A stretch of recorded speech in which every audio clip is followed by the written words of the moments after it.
Philadelphia. I'm Bruce Buffer. It's time for the Anthony Gorgano Show. Live from the Xfinity studio. Good morning, good morning. That's it. Let's go Flyers. Let's go Flyers. What a night last night. What an incredible night. This is what I fell in love with as a kid. I mean, that building, that night, these fans, that team, Cam York's shot twinkles the back of the net. And then this happens, and then sticks are flying, and people are hugging, and it's unbridled emotion, elation, rapture. That's what it was last night as the Flyers, what a night, outlast the Penguins 1-0 in overtime. What an incredible evening. Dan Vladar, we've been saying it, Bernie on the shoulder, and last night in a 1-0 game. What a grind out. What a just white knuckle hockey. It was just scintillating. It was incredible. Because all night long, especially in overtime, man, Flyers they just can't get anything sustained action in the pen zone. And it's like one bell ringer after another. Pittsburgh Flyers would get like a chance, like the Mishkov breakaway, where if he goes top shelf, he might have had it, just couldn't get enough lift, and hits the glove. But you had these moments. Mishkov played great. He was great. That was a great byproduct of all this. Martone had a steal, right? There was the turnover in the zone, and he fired, but they didn't have enough sustained offense. And it felt like the ice was tipped in favor of Pittsburgh. And they're peppered, and you're going, oh, no, I don't want a game 7 all night. Who's going to score? And it felt it. Whoever scores first wins, right? Oh, my God. Chance. Couple times, Vladar, you were like, oh, no, that's going to be a goal. It's going to be a goal. And somehow saved it. How about Martone had the gaping net on the tip and on the rebound. I just couldn't get it. His stick got caught up. And there was these moments. But ultimately, the Flyers, it was just grind. It was greasy, as they call it. Greasy game. What a night. And to see the building erupt, to see that team erupt was just awesome. Like when they saw the puck go in, it was like, and I always love when they're celebrating and they're chomping, they're stomping on their skates. Cam York threw a stick into the stands. That was great. It was just great, man. Flyers, thank God, win this game and win the series. Vanquish the hated Penguins and Sid. Oh, Malkin, let's hang. They can all go back to the Berg. Done. What a night. And it continues. And now it's Brindy versus Talk in the second round. Look, that's gravy. Gravy. Look at it. Look at that, man. 42 shots. And Vladar stopped all 42 of them. Man. Good morning, VG. You sound like Harry the Kid there for a second. You're like, all 42 of them. It's probably bled into it. Oh, man. My subconscious. I don't think there's a lot of work getting done today in Philadelphia. Excitement, exhaustion.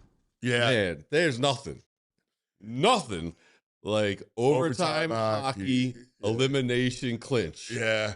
Yeah. Oh my God. It's like the wildest ride. It's just exhausting. No commercial breaks. No. It's just You're on your. they're going. You're on, and the way they dominated the overtime. Well, I feel like we as a fan base are a little out of shape. Like the young kids were overwhelmed with overtime and the speed and intensity it felt like in the Flyers. So like the last 5 minutes felt like the fan base. We're just like everyone at the bars on edge, losing their minds.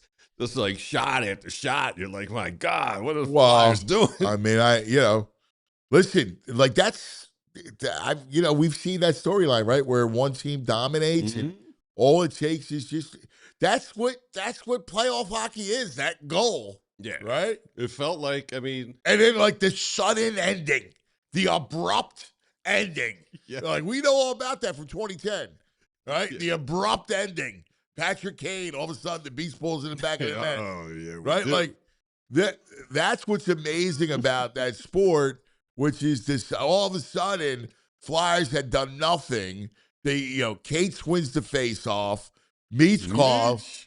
I mean, what a game. Like, it was great to see him. I'm ride or die with Meach. I mean, you get the turnovers, bad ones, like three of them. Like, there was a couple the third period where I know on our chat where it was like, hey, man, maybe we got to bench him, Really taking shifts. And I'll give props to Talk. He kept riding. I think Talk regular season or even a couple games ago may have benched him. Well, you needed offense. But he was the only one generating new chances. Like, that's the problem. Like, did he make mistakes? Did he almost cost him? Yes. And like, are you scared to put him out in overtime? Yes. But, like, otherwise, what do you got? Tucci's saying, like, I mean, sooner or later, you're going to let them just have the puck, they're going to score. So you got to take a risk. Yes, dude, it was just a nail biter. I love him. Everything about Mishkov. He was a fan favorite last night at the bar. Everyone just wanted to see him. Everybody loves the guy. Yeah. I mean, he's a great. And Talkett pulled the right strings. I mean, he came back rejuvenated. He was a different player. He was. Well, listen, he deserved to be benched, right? But he also deserved to have another chance. Yes. To play. It's why we all agreed that he's back in the lineup. Yes.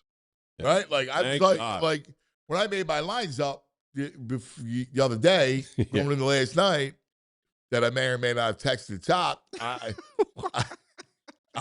had Mishkov in the lineup.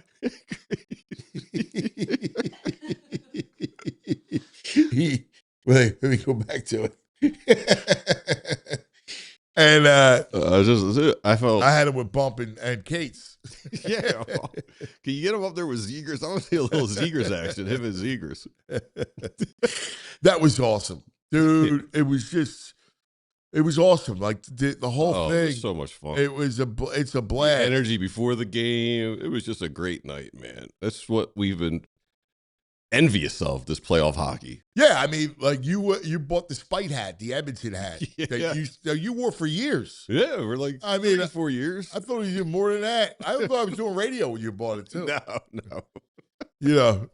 Like the Edmonton's my Spite team used to say. Yeah, but I get it. Like that tournament is one of the great tournaments in sports, man. So much fun. It is, and then when you got a team. Oh, wow. And when you got a goalie, I mean. What was fascinating? God, he was ridiculous. What was fascinating is I was talking to Al. I brought this up on the pregame show. I was talking to Al Morgani at the last night before the show, and he's like, the goalie. Yeah. And I'm like, what do you mean? And somebody else brought it up to me. Was it Sealski? Probably. I mean, I'm going to lean that way. Right? It was something like, it was like two guys yesterday brought up Vladar, and I'm like, I mean, I can't. How you like your goalie now, buddy? Like, I can't get on the guy. The guy's been like, did he give up like the one Crosby goal? All right. Like the fluky goal is the fluky goal. All of a sudden the goalie's haunted this town. Yeah. It's always about the goalie. I'm like, I don't get the sense that he was great in the 1, 2, and 3, right? He wasn't bad in 4. It wasn't. Look, I didn't think Skinner deserved to be replaced a little bit. I got why they did it. Yeah. But man, that guy was a pain in the butt. Yeah, he was. He was good. Yeah. I don't know how Skinner won the job out over him. Yeah. But like Vladar wasn't like Skinner. You know what I mean? So like I didn't understand all the his save percentage is like 94%. Yeah, I didn't understand the consternation about the goalie. I just didn't get it. And he came. Keep saying stuff about him, Al, because Charlie's got a great piece on all PHLY where he goes into probably Vladar's best game ever. According to the NHL stats, he faced 4.59 worth of expected goals. So he should have gave up 4.5 goals last night based on the opportunities and shots he faced. And he gave up a zero. Like that's an epic. Yeah. Like that's one of those when you think back to 42 shots. Like epic performances. Yeah. Go back. I mean, I go back in time and look at the great goalie performances. Like Bernie had to shut out the Stanley Cup Finals against Boston. Yeah, I mean, that's a pretty foggy, cloudy memory. Yeah, I mean, for us, it's almost a premature memory because, like, we were in the womb. Yeah, I hear about it. I've seen highlights about it. But like that, that's my point. Like, that is such an epic 42 saves, overtime. Like, that's one of those. Wow, like that's an AI dropping 50 in a playoff game. Yes. You know? It's just like, oh my God. Some of them, you don't even know how he's doing it. It just felt like numerous times. This is they're putting one in here. Bernie on his shoulder. Yeah, man. Here it is. Jamie Drysdale. They pressed the entire game through 3 periods, overtime. The amount of grade A point-blank saves he made was just crazy. Incredible big-time player. He was unbelievable tonight. Jamie Drysdale on Dan Vladar. And all that love that he shows his defenseman gets paid back in full. Dude. Was it Cam York who said, he said, or maybe it was, I'm trying to think who was interviewed between periods, and he said, hey, Dan Vladar he saved me 3 times. Saved my bacon 3 times. My bacon. He did. And he did make it. Was it York? I'm trying to remember. It was good props. Like, Coots had a good game. No points, but he was active, winning face-offs. I mean, the problem is, dude, he won like 74% of his face-offs in the series. Oh yeah, he was an MVP in the series. Yeah. Other than like Vladar's the MVP, but if you had to go position player, it's Couturier. I would think the way he set the tone for the first couple, yeah. And he had a great game set. Like, he's the only one who was physical game 7. I mean, the problem is they're going to have to forget about Carolina and whatever happens. It's a bad matchup, but I don't even want to think about it. I mean, someone in the chat, they faced each other 4 times. Overtime. All 4 overtime. Yeah, but it's going to be a slugfest. Yeah, but they're good. I mean, I'm aware. And the matchup is scary. But listen, this team, who knows, right? Right. Like, so I'm not, whatever. But I'm not stressing over that. They just got to figure out a way to get offense, man. Like, to generate, sustain. Like, they didn't have any sustained pressure in Pittsburgh's zone. They're almost like they're like the Trent Dilfer Ravens. They just lock down defense, and you hope you get a little rope-a-dope, right? Like counterpunch. Hopefully you catch them. Their arms are tired, and you make or break. You got a couple of odd man rushes, a breakaway here, right? Like the Mishkov breakaway. And, there were times where like, I don't even want to get to the playoffs, get the lottery, but this has been so much fun. And the growth, just last night's game, you could tell they weren't ready. The young kids were not ready for overtime elimination hockey for a chunk of it. It was just too fast, too intense for them. The Penguins dominated them. Then they started 5 minutes left. They started to make some runs to get some offense generated. Like the whole point of this, it's why yesterday when we were arguing Mike, and he's talking about, well, you got to win, reverse sweep. And I'm like, nah. I go, but listen, I'm trying to make the argument that if you just get here, this is what they need. We always talk about playoff experience and having gone through the wars matters. That's not a cliche. And so this is the perfect gift. This is why we have an ascent. Like you get those playoff. You need those playoff calluses. Yeah, this is everything they've needed. They've learned now how to come back from being down in the playoffs. They've learned how to clinch in the playoffs. They've learned overtime hockey. I mean, you can't teach it anywhere else. You just got to live it. And they did it. So I don't know, man. That was awesome. I don't know. You don't know why? I'm pretty optimistic About Carolina? Yeah, I I understand. It'd be awesome. Listen. I mean, listen, that's great. the way they play, let's go. the way you say the Eagles' defense will always keep them in games. That's kind of how this Flyers team is right now. Yes, Their goaltending and their defensive system is pretty shut down. That's Talk, dude. Talk put it in there. Yeah. No, listen. If you keep the score down, Right. you're in it. Mhm. Right? It's hockey. Yeah. So you keep the score down. That's what it is. It's going to be fun. I can't wait. Next week, do we have any dates? I don't know. I don't see any dates. I don't know. Trying to guess when the first game is. Monday, maybe? Monday, Tuesday. That's awesome, dude. I mean, it was so great. And a lot of composure on Mishkov on that last play. The way he backs away towards the goal line. Beautiful pass. Yes, great pass. Yeah. And then the shot's perfect. Got it on net. Perfect. Like, how many times do we talk about, like, you got to hit the net. Like, that's the big problem with them, right? Is hitting the net. They hit the net. I mean, it was incredible. It was great. TK is so frustrated. He's a bonehead, then he's great. Then he's bonehead, then he's great. He's the most manic player. I was cursing TK tonight. My buddy Bobcat at the bar was losing his mind with TK last night. I'll be honest with you. I was fed up with TK last night. Of everybody, TK was getting. He's the most frustrating player last night. Oh, God, dude. What are you doing? I was screaming at him. Oh, my God. But it was,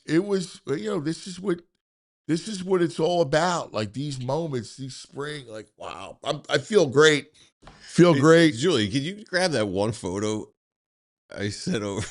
My man, the Ragu, he always likes to find these photos. It's usually him driving Topper out of town. Okay.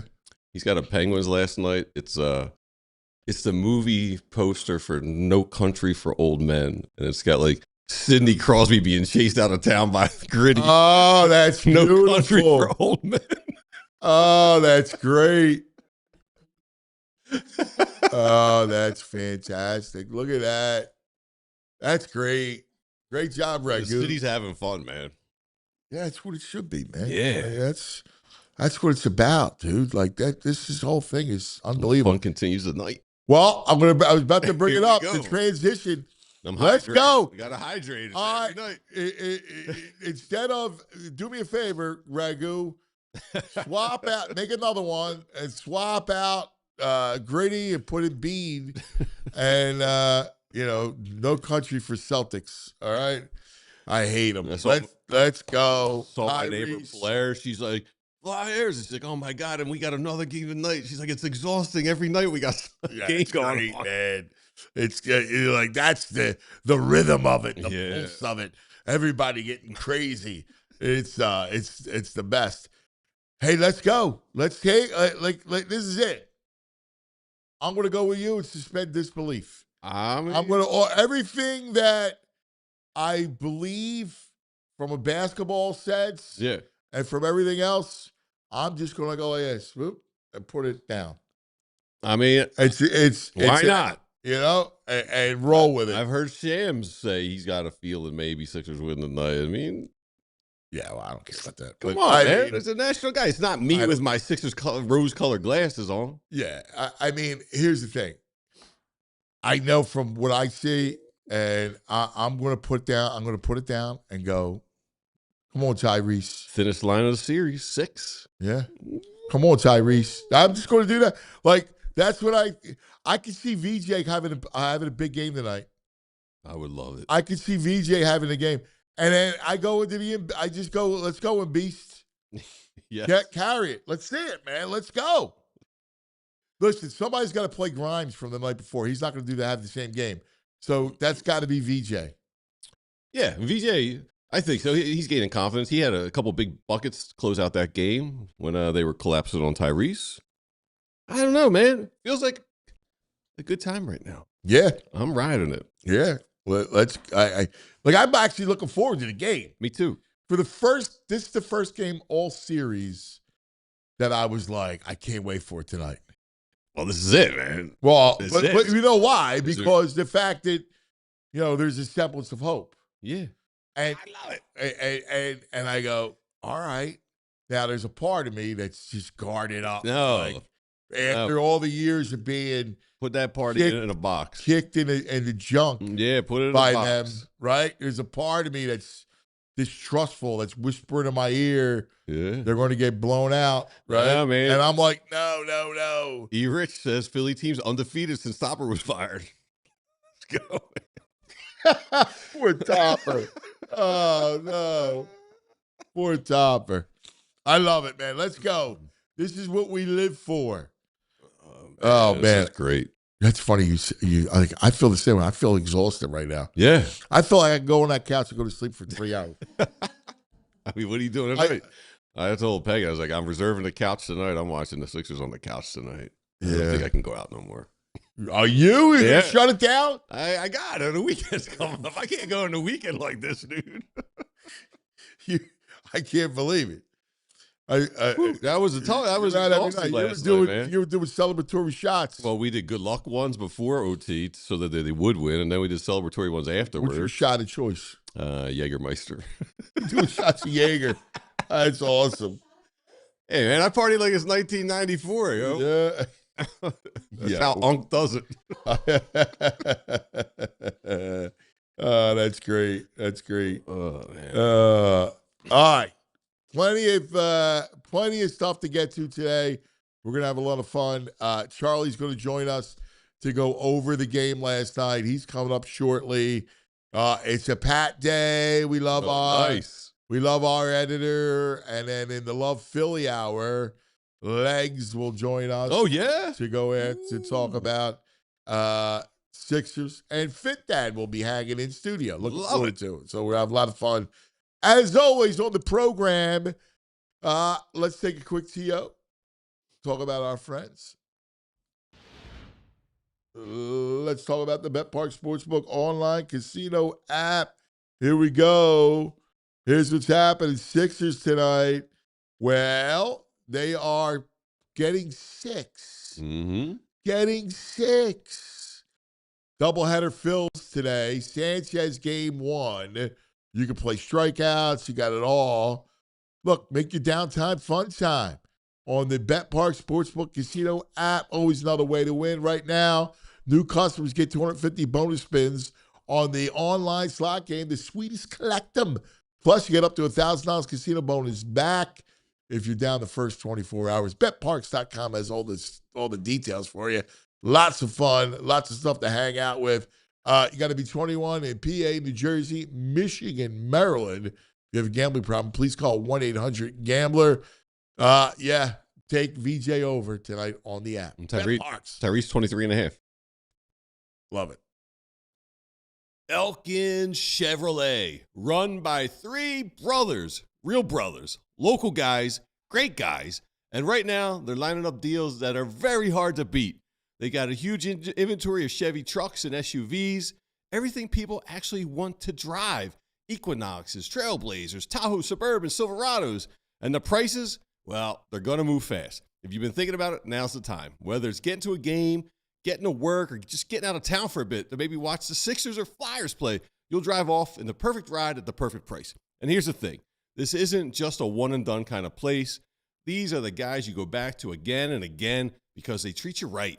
No runaround, no games, no haggling, no hassles, just real people, real deals.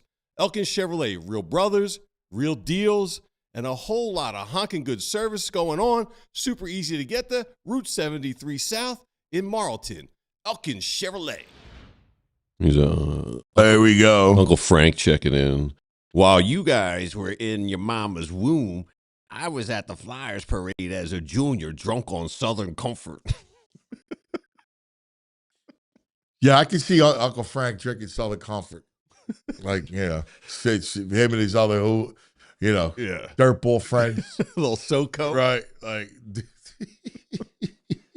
a little SoCo. Yeah, that's great. At the Flyers parade. Oh, that's great. Oh, my God. Could you imagine what a Flyers parade would be today? Yeah. I think I can. I'm ready for it. I mean, Yeah. Listen, nothing's going to touch 2018, but, man, that'd be pretty cool. Be pretty cool. We got our man. Let's go. Let's talk to him. Our main man. Been a lot of fun on this whole run hanging with him. What a great job he does. All PHLY. Flies. Charlie O on the Xfinity Mobile call-in line.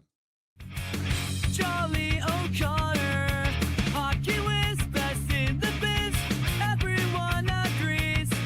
It's Charlie. It's Charlie. What's up, my brother? How's it going? Before we get started, Anthony, don't yell at me. I'm not nearly going to be as excited as you think I'm going to be because I'm running on an hour and a half sleep. Okay. No, dude, listen. God bless you. You're killing it. You just killed it. You like great story today. I mean, just awesome stuff, man. You're on top of this story, and yeah, I can imagine how tired you are. Yeah. So what do you got? What do you got for me, Ant? What do you got for me? Well, I mean, let's just kind of go big picture first, right? That here they were faced 3-2 at home. You don't want to go back to Pittsburgh, and it's a greasy game. Yeah. I mean, they didn't play their best game. Taka fully acknowledged that. They need at some point they need to get more puck possession. But man, they gave it their hardest. You know, Dan Vladar was unreal. And the defense played really well. I mean, even when they don't have the puck, this team defends, man. I thought it was appropriate that Cam York gets the game-winning goal because I thought midway through the overtime, Cam York made one of the unheralded plays of the game when there's that scramble in front of the net and Cam York is basically playing second goalie, stretched across the goal line, trying to stop the puck from going in. This Flyers team, man, you know, they might not have been fully ready for what playoff overtime was to start, but the one thing they had down was the amount of effort you have to put in to win playoff overtime games. And slowly but surely, over that course of that overtime, they figured out that you have to try to take risks. You have to try to make plays. And you had that Owen Tippett play. He drives down the ice, creates the chance. Porter Martone nearly scores. They create a few more chances afterwards. They force an icing. And then Noah Cates wins the faceoff. Matvei Mishkov makes a great play up top. And then Cam York does exactly what he's got to do, gets that puck on net. And then boom, Flyers going in the second round. You know, it's funny because how many times did we talk about the importance of hitting the net, hitting the target, you know, and how that was a problem for their defensemen.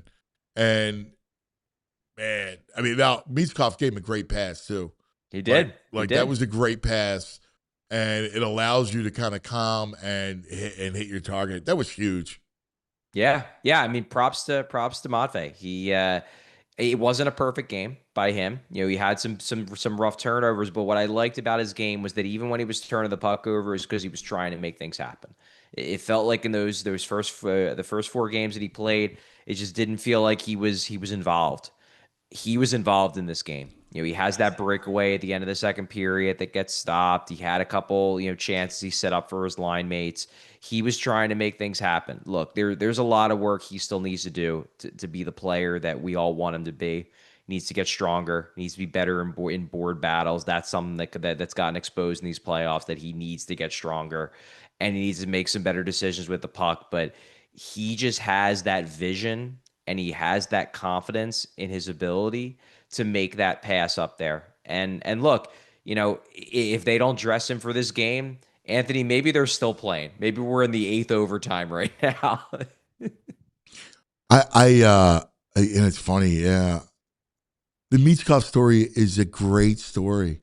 It's just that this whole thing and how Taka played it was really masterful, right? Like, you know, you bench him so you can bring him back. Like, part of the benching is, and I talked to him, was like, in his mind, like, he was always bringing him back, but it was like, hey, I need to reach you. Like, yo, you're going to be a healthy scratch, dude. Go up there and watch for a game, and then come talk to me. And it worked. Like, you know, we were talking about it. Third period, made a couple mistakes. Overtime, you're scared to put him on the ice sometimes. But he was the only one that's going to generate, like, he was the only one really that you felt could generate some offense. Yeah. I mean, there were a few other guys. I thought Sean Couturier had a monster game. He doesn't get on the score sheet, but I thought he was fantastic. But yeah, I mean, Mishkov was making plays. As I said, that's all I want from him at this stage of his career in the playoffs. I don't need him to be perfect. I just need him to be noticeable. I need him to be impactful. In those first 4 games, he was not noticeable. He was not impactful. The only times he was noticeable was when he was making mistakes. In game 6, he was making plays. He was trying to make things happen. And look, you're an offensive risk-taking player. You're going to make some mistakes. You're going to have some turnovers. That's part and parcel of how it goes. But you're also going to make plays like the one that led to the game-winning goal. Yeah, exactly He also right. had the one where he skated through the zone earlier on. He shot it to the right side of the net. The guy made a nice save on it. No, it was Yeah, a great. yeah. Actually, that shot was better than the shot on the breakaway. Yes. That shot, because he had him going the opposite way. yeah. Like, he was on the move. It was a great shot, too. Great save. Let's talk about Vladar. You and I have gone back and forth and sung his praises and talking. I mean, he was even better than he was the first 3 games. I put in my column, and I believe this. You know, this wasn't just his best game of the series. It obviously was. I know he had a shutout in game 2. This was even better. It wasn't just his best game of the season, and he had other real good games in the season. It was the best game that he's probably ever played. Certainly the best game he's ever played in the NHL. I mean, you're talking about, you know, a game. Yeah, this wasn't a game 7, but God, it felt like one. You know, it felt like whoever won this game was going to win this series. It felt like one of those kinds of games. And looking at the numbers, it added up to, and I have the number right here, it added up to the Penguins created according to Evolving Hockey, the Penguins created 4.59 expected goals. They got 0 actual Crazy. goals. Only twice in Vladar's career in a single game did he prevent over 3 expected goals in a game. This game, he cleared 4. I mean, this was a Herculean effort on Dan Vladar's part, and I don't want to dismiss the rest of the team. You know, guys made plays, the defense was strong, but especially from the third period on, I thought the first 2 periods was pretty even. You know, both teams were kind of feeling each other out, pretty even game. Third period, the Penguins were the better team. Overtime, up until those final maybe 2 minutes, Penguins were the better team. The difference was Dan Vladar. Dan Vladar is what gave the Flyers a chance to figure out overtime and then come through with the big goal. So, Cha, you know, it was nuts. I looked up at shots. It was 24-24 at one point. Yeah. 'Cause I was looking up. I go, wow, 24-24. And then obviously you see the great disparity, how it ends, right? Like, you know, that's your goalie. Like, I forget who it was interviewed between periods and was like, he saved my bacon 3 times. In the and it was like in the second period. Like, I mean, Bernie on his shoulder, like, he was just amazing. There were times where I'm going, how did that not go in? Right? Yeah. You know, we as a Philadelphia fan base, you know, as hockey fans, we've watched this happen with other teams. You know, where you have a goalie in the playoffs who stands on his head, who wins his team a game, who wins his team a series. And for years, you just kind of wondered, is it ever going to happen here? You know, Yes. I mean, you know, the old heads, they remember Bernie. I don't remember Bernie. Right. What do you know? Yeah. Listen, I know Bernie as a post-playing character, right? Yeah. Like, not character, but, you know, he was a great man and an ambassador.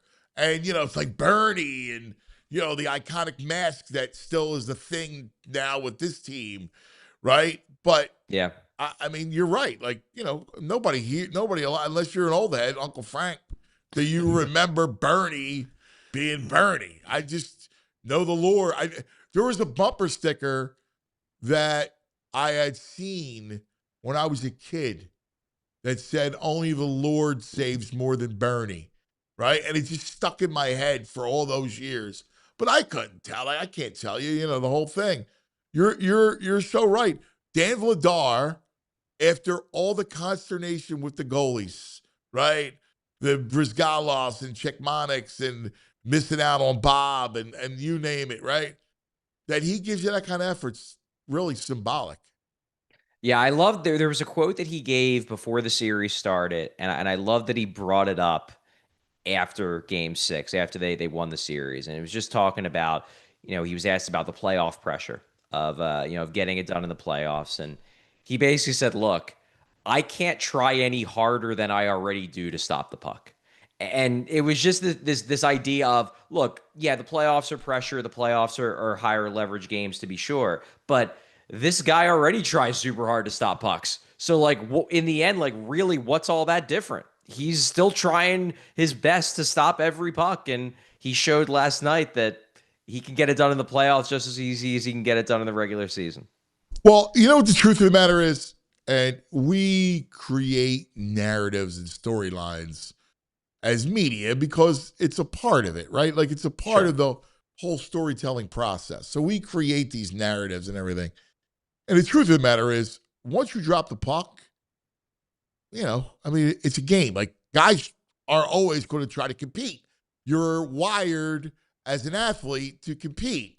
Now, you may at times, like early in the game or in overtime, feel like when you're younger, feel some jitters. Like that's real, like because one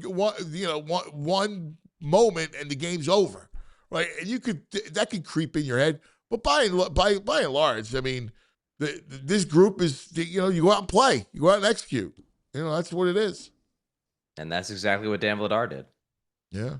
Yeah. Hey, Charlie, you mentioned, because coming into the series, we heard a lot of Mishkov talk. I think he had like 17 or 18 goals after the trade.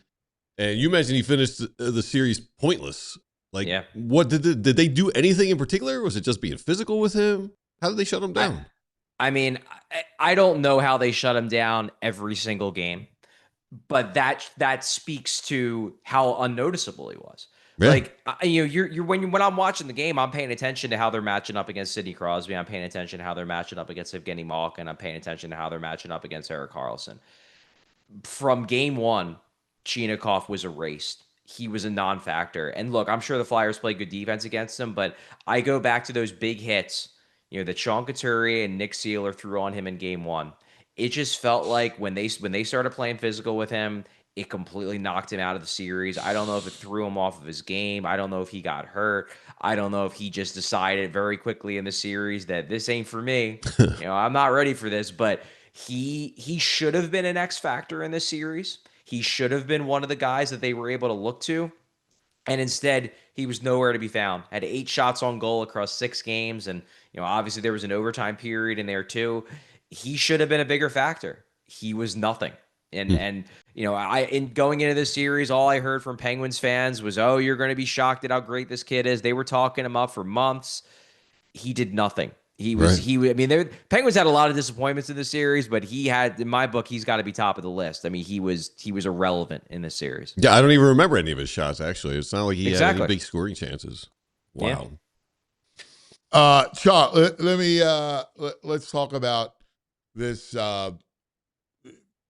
Couturier for a second, because what he did in that fourth line was tremendous, right? And once again, I thought he was great last night. If not for Vladar, then Couturier is the MVP of the series. Yeah. I mean, I thought the three best players in the series for the Flyers were Vladar, Sanheim, and Couturier. And Couturier, you could just tell there was a difference between the way that the rest of the team was playing and the way that Couturier was playing last night. Like the point that Taka made after the game was that, we just weren't holding on to pucks. We were throwing pucks away. And that's what was happening, especially in the overtime. Guys were just flipping pucks out. They weren't making that extra play. They weren't hanging on to it. The one guy who was from the start of that game was Sean Couturier. He was making plays. He was setting guys up. He was winning puck battles. He was winning races. And look, maybe it's just as simple as he's the guy with the most playoff experience. I mean, this is the only guy on the team who was on this team the last time the Flyers won a playoff series that had fans in the building. He's the only guy who actually on this team with the Philadelphia Flyers lived through real playoff success. Because, I mean, yes, they won those series in 2020, but that wasn't real playoffs. There were no fans in the stands. It didn't have the same energy. He knew what it was like to play in a game like this when you clinched a game. And maybe that's why he was able to do it whenever other guys couldn't. And I think really the best part about this, not just for this game, but for the long term is, and this was kind of the thrust of my column, is that, the Flyers found a way in this game to learn hard lessons. They learned hard lessons about what it takes to succeed in overtime, for what it takes to take down, a veteran team in an elimination game. But they found a way to learn those hard lessons without actually losing. Like they can take away from this game, like, oh, these are all the ways we need to be better. But usually you learn those hard lessons in a loss. Yes. They learned those hard lessons in a win because of Vladar, because of how hard they play defensively, because of how hard they play for each other. There were those constants that allowed them to get over the very clear fundamental flaws in their game in Game 6 and still get the win and be able to learn those lessons in victory rather than in defeat. Thank God, because the truth of the matter is, you go to Pittsburgh in a Game 7, just the idea of it is scary and frightening and daunting.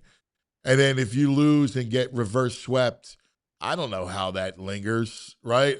It would worry me about the temperament of the fan base. Yeah. And how they would react, and the energy that the fan base would put out, and then how would the players respond? I mean, that was such a big deal. Vladar saved more than just that game. I think he saved, in a lot of ways, he saved the rebuild. Yeah, I mean, I don't want to imagine what it would have been like had they got reverse swept. One thing I did look up before the game, because I was preparing for the possibility of a loss. One thing that's interesting, and people will say this, like, oh, if they lose Game 6, it's over. I just said it about 10 minutes ago. But in history, so there have been 10 times when a team has come back from 3-0 down in hockey. 6 of those 10 times, the team that blew the 3-0 lead won Game 7. So it wouldn't have been over if they would have lost Game 6. Plenty of times, the team that looks like they're in the midst of a choke finds a way to dig deep and win that 7th game. But man, it would have felt like it was over. And then if they would have lost that 7th game as well, yeah, I mean, this was a fan base that was teetering. And you were in the building last night. It was nervous. A lot of that game, the feeling in the crowd was nervous. I'm not saying it wasn't loud. There was crowd noise. There were chants. People were excited. But the overarching feeling in that building was nervousness. And that's what, I mean, of course, it's a 0-0 game. It's as tense of a hockey game as you're going to get. But people were scared. People were scared that they were going to blow this. Now, I mean, look, everybody wants to see them pull an upset over Carolina. It would be a lot of fun if they go on a crazy playoff run a la the Phillies in 2022. But by winning this series now, even if you were to get swept by the Hurricanes, it doesn't matter. This year is an undeniable success. No one can say this year isn't a success. Yes. Like, unquestionable. I had a debate with Fielski yesterday where we were talking about it, and I'm like, dude, this is a success. Well, you can't get swept. Reverse swept undoes everything. It's different if the Flyers go, it's 2-0, then it's 2-2, and you lose. But you can't go 3-0 and, and I'm just glad that, now it's undeniable. This is a success. Yeah. Look, once again, Martone had moments. Bump had moments, right? Like, you saw some good moments with the young players. I really felt for Porter Martone when he doesn't finish on that chance. There's a shot of him on the bench in the TV broadcast, he was like this, and he just looks devistated because there was net to shoot at. Yeah, he's got a side of the net. He could have put that puck. Instead, he puts it right into Shilov's stick. Just doesn't get the shot he wanted to get off, and he was devastated. And I can't imagine though every single player on that team was ecstatic when they won that game. I don't know if there was anybody happier than Porter Martone, who probably just felt like Cam York and everybody on the ice had just let him off the hook for missing on that chance, because that's a chance that like if you're talking about things that linger, I mean, fair or unfair, every time somebody brings up Jeff Carter, what do people in the city think about? They think about that missed chance in Game 6 of the Cup final. You know, Carter had an open net and he missed it. That's what people think about. Now no one's going to remember that Porter Martone at age 19 missed a chance for them to win the game. Now he can build his own story that has nothing to do with the fact that, you know, in that opportunity, he just didn't have it at that split second. I don't think it says anything about his character or says anything about No, he just couldn't get I think enough he's going to be a lift on stud. it. You know, But if you lose that game and then you lose Game 7, that's what people are going to remember. Now no one's going to remember it because the Flyers came through and bailed him out. Yeah. What's going to be the schedule? You think? I don't know. Any idea? I don't know. I would guess at the latest game it'll start on Monday, maybe this weekend. Wow, you think a chance could start Sunday? I think it could start Sunday, sure. If they want, if the networks want to get the Flyers, I guess that the Hurricanes don't have a lot of juice in terms of ratings, but the Flyers certainly do. Flyers, if they want to get that on afternoon on a Sunday or prime time on a Sunday, I could see it. I would guess Sunday or Monday. See, right now, it looks like you could have, because you got 3 series that are potentially Game 7s. Right. You got Boston and Buffalo, Utah, Vegas, and Montreal, Tampa. They're all 3-2. You probably will have at least, I think Lightning wins, so that's a Game 7. Vegas and Buffalo could put it to bed. But, you could, I guess you're right. You could have it Sunday. Yeah. You could start game on Sunday. I mean, I'd love Monday for them night to would be great. I'd love for them to release a schedule as soon as possible so I can start booking things. But as we saw with the schedule for the first round series, the NHL loves to drag their feet, Anthony. Yeah. yeah, they do. The Flyers are a rating. I'm looking, there was a post yesterday. The Monday game between the Flyers and Penguins is the most viewed Game 5 first round ever on cable. Yep. Over 2 million viewers. Penguins fans will argue that's them, but yeah. Nah, I mean, listen, and you know it better than anybody. Like, I've been talking to a lot of national guys. They love the fact that the Flyers, when the Flyers, it's good for the NHL for the Flyers to be good. Yeah, it is. And you need a villain. The Flyers play the villain so well. Yeah, except this is lovable. This is a lovable young Flyers team. Hey. We'll talk more about the matchup, but at first blush, I get it. It's Carolina. They're probably their best team in the conference. I know, all due respect to Tampa, who I think comes back. Buffalo. I'm worried about getting any kind of offense going against them because their forecheck is ridiculous and they snuff you out. But you covered them all year, 4 games, all in overtime. They found ways to keep it close. They found ways to be opportunistic. They didn't have a lot of puck possession against the Canes, but they found ways. Look, it's going to be hard. I said in our post-game show, big series win against Pittsburgh, don't get me wrong, but Pittsburgh was a middle-of-the-pack team. They were not a cup contender. The Canes are a cup contender. This is a really good team. I'm not saying the Flyers can't do it. If Dan Vladar plays the way he played in Game 6 all series long, hey, goalies can steal a series, but I'm expecting the Flyers to be outplayed in the series. And if they're going to win, they're going to have to be opportunistic and they're going to have to get great goaltending. I think that's their path. Yeah, I mean, keep the score down. I mean, that's what it is. Chuck, great work once again. I'm enjoying it, man. I got another couple of weeks of hanging out with you, buddy. Yep, it'll be fun. It'll be fun, and maybe they'll give us another long series, another fun one. Yeah, get some rest, buddy. All right. Thanks, see you guys. Pal. Here he is, Charlie O, on the Xfinity Mobile call-in line. I was reading his piece this morning. I was like, man, put in some time on this piece. What time did Charlie get to bed? I was thinking, not long, like an hour and a half ago. Yeah. No, I mean, these stories take time. Some days you see me walking in, when I wrote that Vladar thing, and I'm like this. Yeah. And I was up all night. Yeah. You're like, what, dude? Come on, bro. Yeah, and meanwhile, you're out all night drinking. Oh, bro, Jaeger bombs. Tooch goes, he's out of his mind. People forget how good it is. It's been a while. Let's take a quick TO, talk about our friends, and then we got Pat. Pat. Spring is here. You know what that means. It's time for Ashley's Spring Savings Event, where you'll find inspiring looks at unbeatable prices with select spring styles starting at just $499, which is unheard of in the furniture world. You can buy it now or you can pay over time with no interest for a full 5 years when you shop in store. So whether you're refreshing one room or upgrading the whole space, now is the time. Don't wait for someday. Make it happen today at Ashley's Spring Savings Event, going on now. Shop more spring deals in store today. For the past 30 years, Golden Nugget Jewelers has operated out of the very same location in the heart of Philadelphia.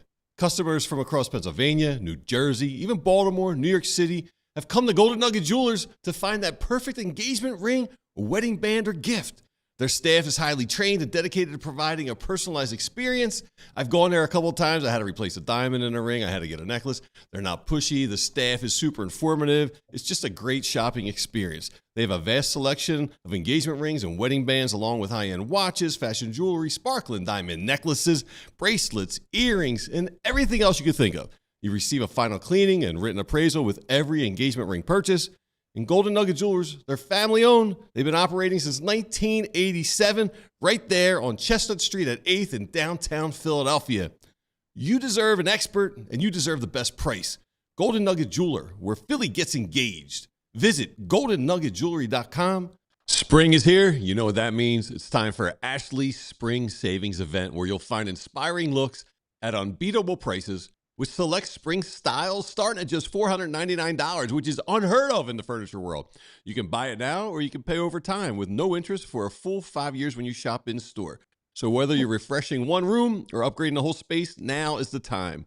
Don't wait for someday. Make it happen today at Ashley's Spring Savings Event, going on now. Shop more spring deals in store today. All right, welcome back. This run is just fabulous. It's just fabulous. Let me know when we have Pat. We got him great. Did you see the Mets score last night?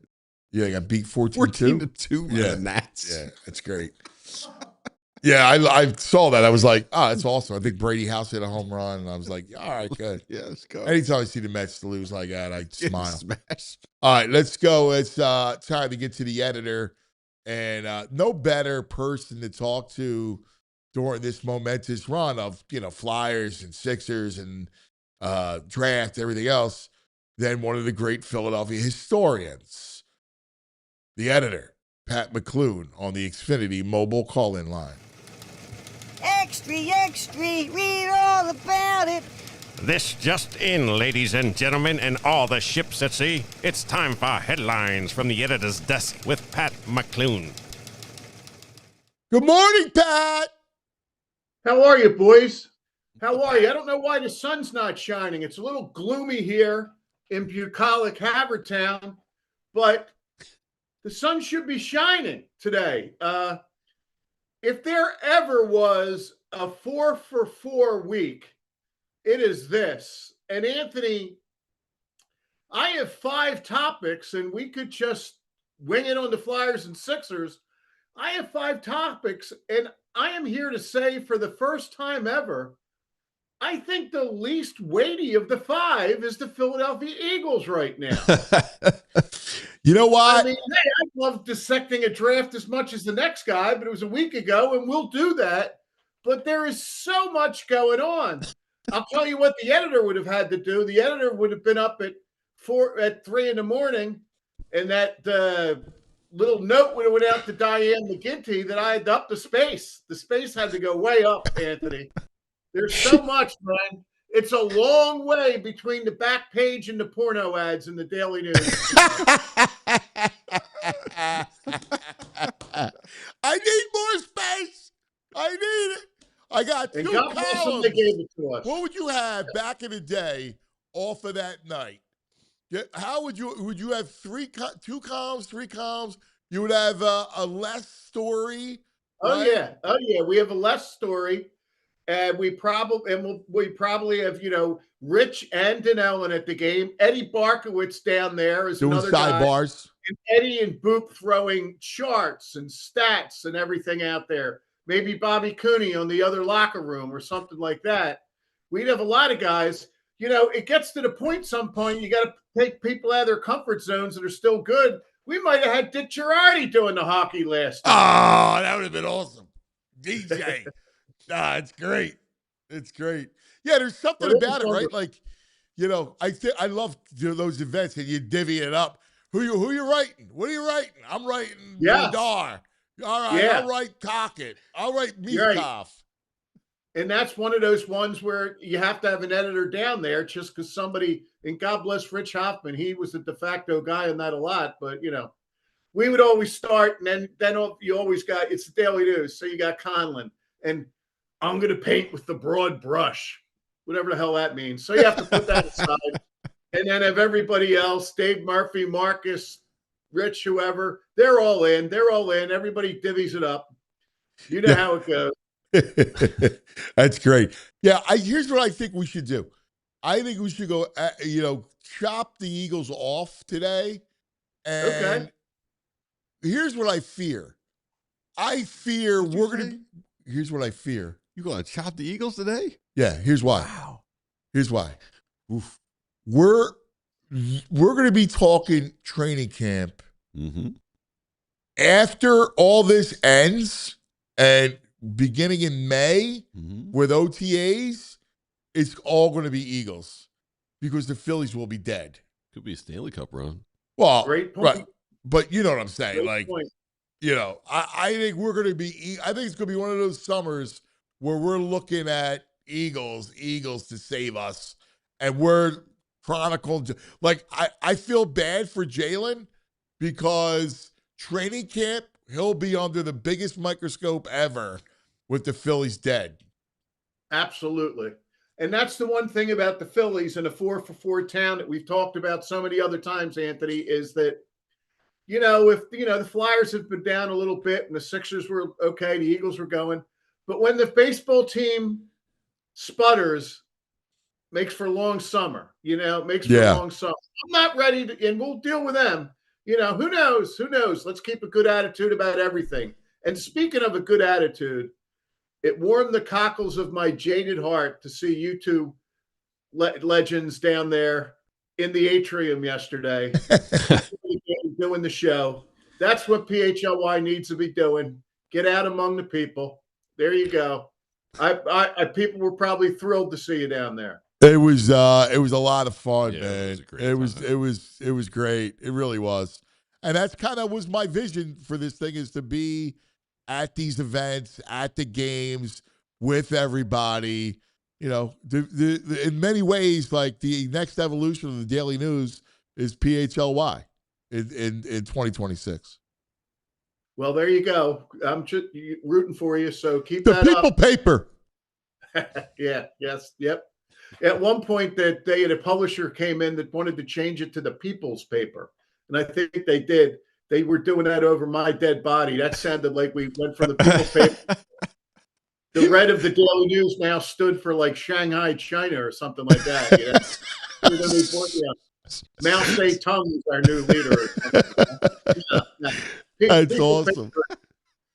All right. Hit it. Just go. Just go. You need it. I'm going to throw one out there because it's big. It's big, and it's big about something that means a lot to us. And I'll build up to the Flyers, which was awesome. Briefly, I'd like to do college basketball. And the headline there is, are you feeling the spirit of 76? So I ask you two guys, it looks like they're well in their way for the field to go from 68 to 76. And how do Anthony and VG feel about the tournament going to 76? So I like it. I don't mind it. I don't think it has any bearing on who wins it. The only thing I don't like is I don't like them all being playing games. Like, I'm not a big fan. Like, I want to expand the fields. Like, I would expand the regions. I'm somewhat okay with it, but I don't agree with you on that. I mean, if it all comes out of the wash and now you've got following Thursday you got 64 teams, I can live with that. What I don't like about it, and we'll hear what VG says, what I don't like about it is the kind of the reasoning behind it. If they just felt that they wanted to get more teams involved and it was an equal society for the mid-majors and the Power Five, I'd be all for this. But really, the reason they're doing it is so that the 9th and 10th SEC and the 13th and 14th Big Ten team can get into it. And I don't have a lot of time for that. I think in application, what they do is you start at 68, you have 8 teams play in Dayton, and then 4 come of it, and now you got 64. What's going to have to happen now is that you're going to have 24 teams playing, and that's going to come down to that. Then you'll have like 12 come out of it, and then you'll wind up with the 64 again. Well, let me And, ask you you a know, question. Why are you against, if you're like that, why don't you just go to 20 teams in each region so you could just play it? Start the tournament on Wednesday and end it on Monday, how you want to do it. But if you had 20 in each region, you could play the 5 rounds instead of the 4 rounds. Well, if you were going to do it cleanly, then you would go to 96, I guess, and have another round or something like that. But I don't know. I don't want to be one of these guys. I mean, there was a time that it wasn't 64, and it probably went up, and they all complained. I don't want to be one of those guys. Right. But I just have in the back of my mind that a lot of it has to do with the Auburns and stuff who don't get in. I think you're right. That's all it's got to Yeah. do. Like I think you're right about that completely. But like, here's the thing: we're going to complain about more games. Like, Yes. Yes. Why? Like, we No. enjoy it. I want to go Like- back to 64. Yeah, I hate the playing games. I just go. want 64. I don't know. I'm not gonna. So I'm not gonna watch. Nah, I'm not going to watch the first 2 rounds. They're fugazi rounds. No, but that's why it should be integrated into a first and second round. Like playing, I think is stupid. You already got you have the tournaments, right? The conference tournament is your de facto playing, right? So if the conference tournaments you're playing, they just expand the field and make it a bigger field. I don't care. Like, I'm still going to watch the game. Just don't make it a play-in. I want to see I just 18 hope and there's a 15 little room Cincinnati. then for that team in a mid-level conference where the champion gets knocked out and they get some consideration along with the Auburns. Now, fair is fair. I got to be honest about this, is that we did a lot of carping about Auburn and Bruce Pearl a few weeks ago. But, Auburn, to their credit, after all the crying was done, they went to the NIT and they went ahead and won the thing. So, Yeah. Okay. Yeah. All right. Maybe Did it's a you little see better. the football? What's the latest there? Oh, 24. Okay. Playoffs going to be Okay. 24? They're talking about a 24-team playoff. This is ridiculous. That would be outrageous. Key to life is moderation, not saturation. So This what do the you guy do that goes then? out there You and have like shots of Jaeger. What do you do then? You do 8 buys and the other 16 play, and then those I don't know. I 8 haven't thought about it. I got to think about it. I read a thing. It's being tossed around. Okay. You can Well, incorporate all I the have no bowls. time That's for the way they it. Anyway. incorporate all your bowls. Yeah. Yeah, you got to move on. I'll tell you what, though, what I'll have no time for is, let's say 3 years from now, you're looking at a 24-team football and a 76-team basketball. I don't want to hear one college complain that they didn't get in. Oh, you I know mean, they're my gonna. I know they're going to. And you're going to say, oh, geez, I really was one of the best 76. I really was one of the best 24. I mean, come on, man. How about a little dignity, boys? Come on now. Yes. All right. What's the next one? All right. Let's move on because we have, believe it or not, the other 2 teams are in better shape. Let's look at the Phillies. And the headline there is, can you dig it? And like everybody else, I totally get what the Phillies did. I do feel bad that a good man like Rob Thompson's gone, but I understand it completely. The thing that really grabbed me with Rob Thompson, and you got to think about production rather than popularity. I remember being down at spring training and going to a game in Dunedin and just kind of waiting it out at the end. And, they had to get on a bus or whatever. There was only one guy left with the fans at the end of it. It was Rob Thompson. He waited everybody out. And, it's a shame. It's just hate to see that kind of guy. I know. Great guy. But the headline is, can you dig it? And it deals with your concern, well-founded concern, about a lot of training camp stuff in the Eagles, which, hey, we'll be happy to do it. So can they dig out of this? And, you would think no, but here, a couple of interesting things. Guess who's dug out of it in a big way twice? I know Washington did. Don Mattingly. Oh, wow. Mattingly took Dodgers? the Dodgers one time in May at from 11 games under 500 in June and wound up winning the division by 10 or 11 games. And he did it again, whether it was with the Marlins or Dodgers. So here's a guy that's done it before. That's not bad. That's not bad. And so then you kind of look at the pure numbers, and the numbers say a few things. The Phillies' high water mark was 2022. They got in with 87. So it's a question of, can you get to 87? The Phillies knocked the Marlins out in 2023. The Marlins got in with 84. Who knows? If the Phillies play .550 baseball the rest of the way, that's winning going 11-9 in various things, eminently doable. You get to 84. If they play .575 baseball, that is, winning 11.5 out of 20, okay? Or 23 out of 40, 23-17, doable. That gets you to 87 wins, okay? And if you play 600 ball, which is lights out, but the Phillies came close to it, you could get back up to 90. So if you made me bet on it, if you made me take a stance, I think they've dug too big a hole. But it's doable. I like your optimism. Yeah. I mean, here's the thing. I believe in 3/5 of the rotation to help you get to achieve that. Listen, I think Sanchez will pitch well today. You saw Luzardo. Luzardo's great. He's a very good pitcher. Wheeler's Wheeler, right? Your ace.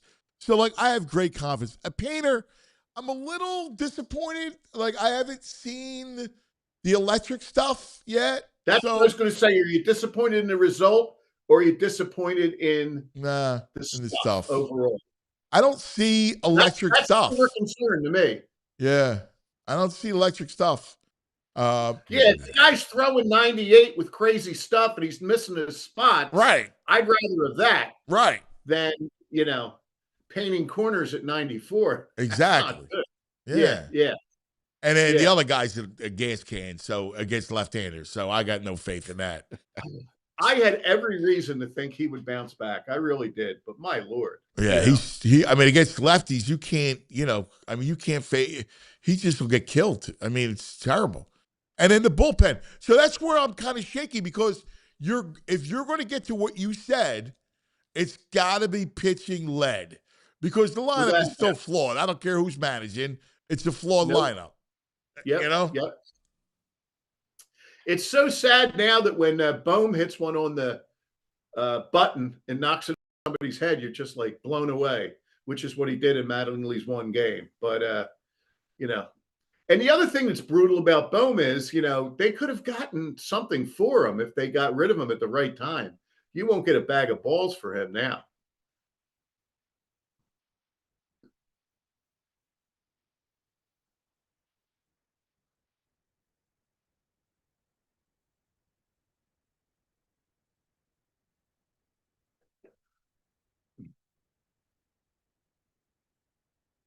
Can't hear you, brother. I can't hear you. Yeah. All of a sudden, can you hear me? Yeah.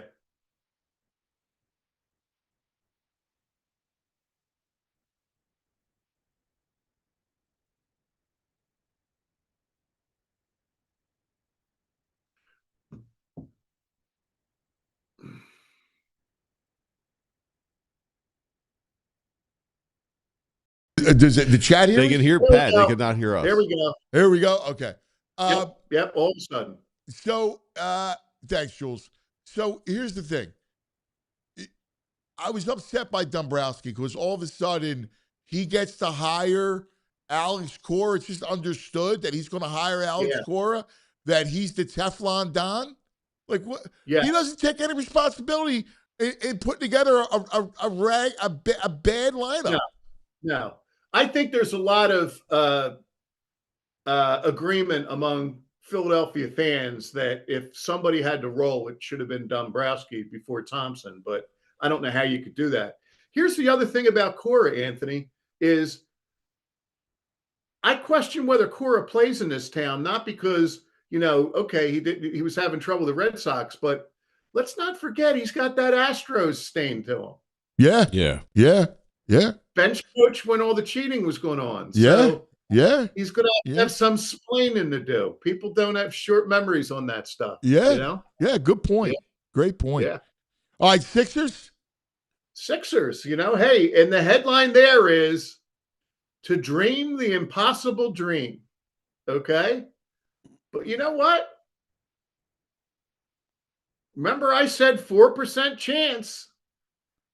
I'll tell you what, that was really unexpected and terrific the other day. Embiid was great. But you know what? That win really was something. The Sixers won game 2 because Maxey and Edgecomb were lights out shooting. They won game 3 for a lot of reasons. The biggest reason being that Embiid was unstoppable, was making very good decisions, the very fact that they tried the 0 for 6 from 3 and they said, not that's not there. And they changed up on it. But the other reason they won, the two reasons were, God, the Celtics were terrible from the field. And so you never know. But the other thing was they had 3 guys that were crazy on defense. I've heard you since the game. That length of the floor, 24 seconds that Quentin Grimes put on Jaylen Brown, where did that come from? Pat, I was like, am I watching Grimes? Like, what? Yes. What? That was something. I mean, And, he was in his shorts the whole way up the floor. Yeah. And you got the youth of Edgecomb at least giving Tatum a hard time. And Paul George is playing Brown like a grown man. So they won that game based on the Celtics' awful shooting, some grit out of the Sixers, and Embiid playing well. And oh my God, it would be so great to see how tight those boys would be up in Boston for a game 7. I don't expect it, but I give the Sixers credit that we're all in for them to pull this one off tonight. So to your point, right? Let's about a possible game 7. We know that Boston is all about live or die by the 3 and how they shoot the basketball, right? To your point, if you can win tonight, going back home, which I think works against them, and that they're going to be pressed to make shots. I agree with you. If you get to a game 7, you could steal a game 7 because they won't shoot lights out. Very possible. That's why I wish I felt a lot better about them doing this tonight. Yeah. And I don't, but I feel great that we're going to have that possibility. I feel great that everybody's going to be, hoping to play the song and stuff like that. I think it's a lot to ask that they don't shoot, that they, that they come back to earth and shoot a little more like themselves. the Sixers, they're just too schizophrenic. Can they do it twice in a row? They've showed us they can't. It would be wonderful time for them to do it. And then Embiid himself, he was so good, but the guy really has overcome a lot, and now he's going to have to do it 2 days later. All those combinations to me say it's not happening, but I love the fact that it could happen. It definitely could happen. Embiid is just such a fascinating figure in this town because you would agree, you as a basketball guy, he's the most dynamic, dominating Sixer since Wilt, right? Like, better than Doc, better than Moses. I mean, all of them. Not as accomplished. I've never seen a guy that big shoot 85% from the line, be automatic on those turnarounds. When he's at his best, boy, he's got a real full bag. He's got a bag of all. He had 8 assists the other night. Like, he's getting you dimes. Like, he sees the floor. Like, he could do a lot of things.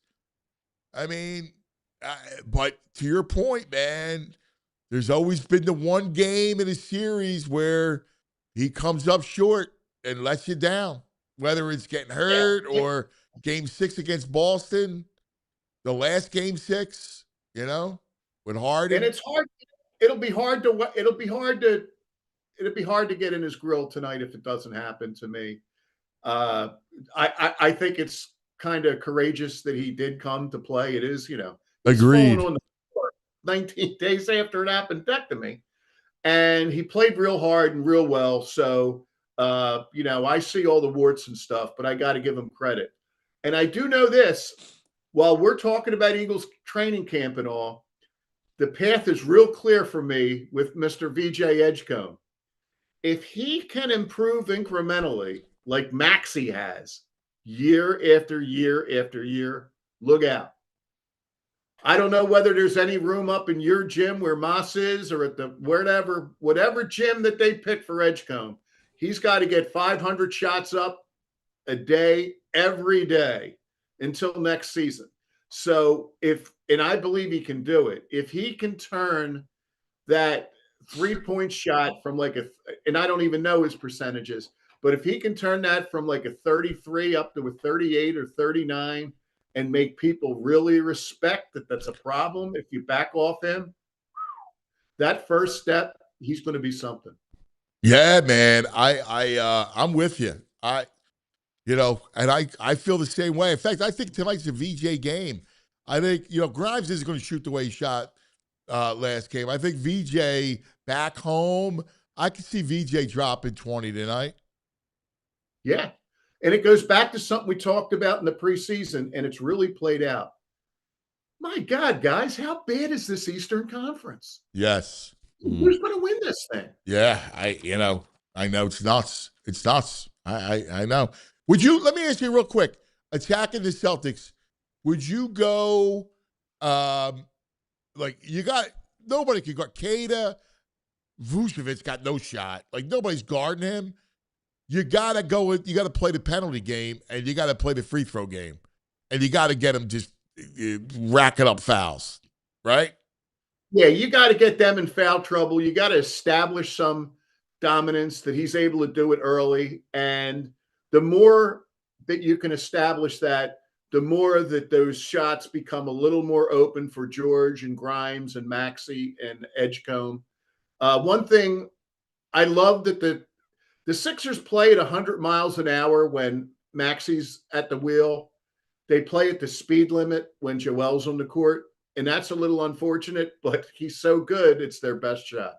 It is their best chance because I know, and Joe said it. He's like, well, Nick told us to get up as many threes as possible, which I did not like. Like, I know you're thinking, well, if I shoot threes and get up as many threes, they're going to come out and guard me. They're not going to guard you because you can't shoot. No. You're not like, no. So the concept, I was arguing with Kyle about that. Like, if they're not going to come out and guard you. If I'm Boston, I go ahead. And what happened was, think about it. They should have been up in that first quarter, into the second quarter. The way Boston shot, They should have been up 15. Yes.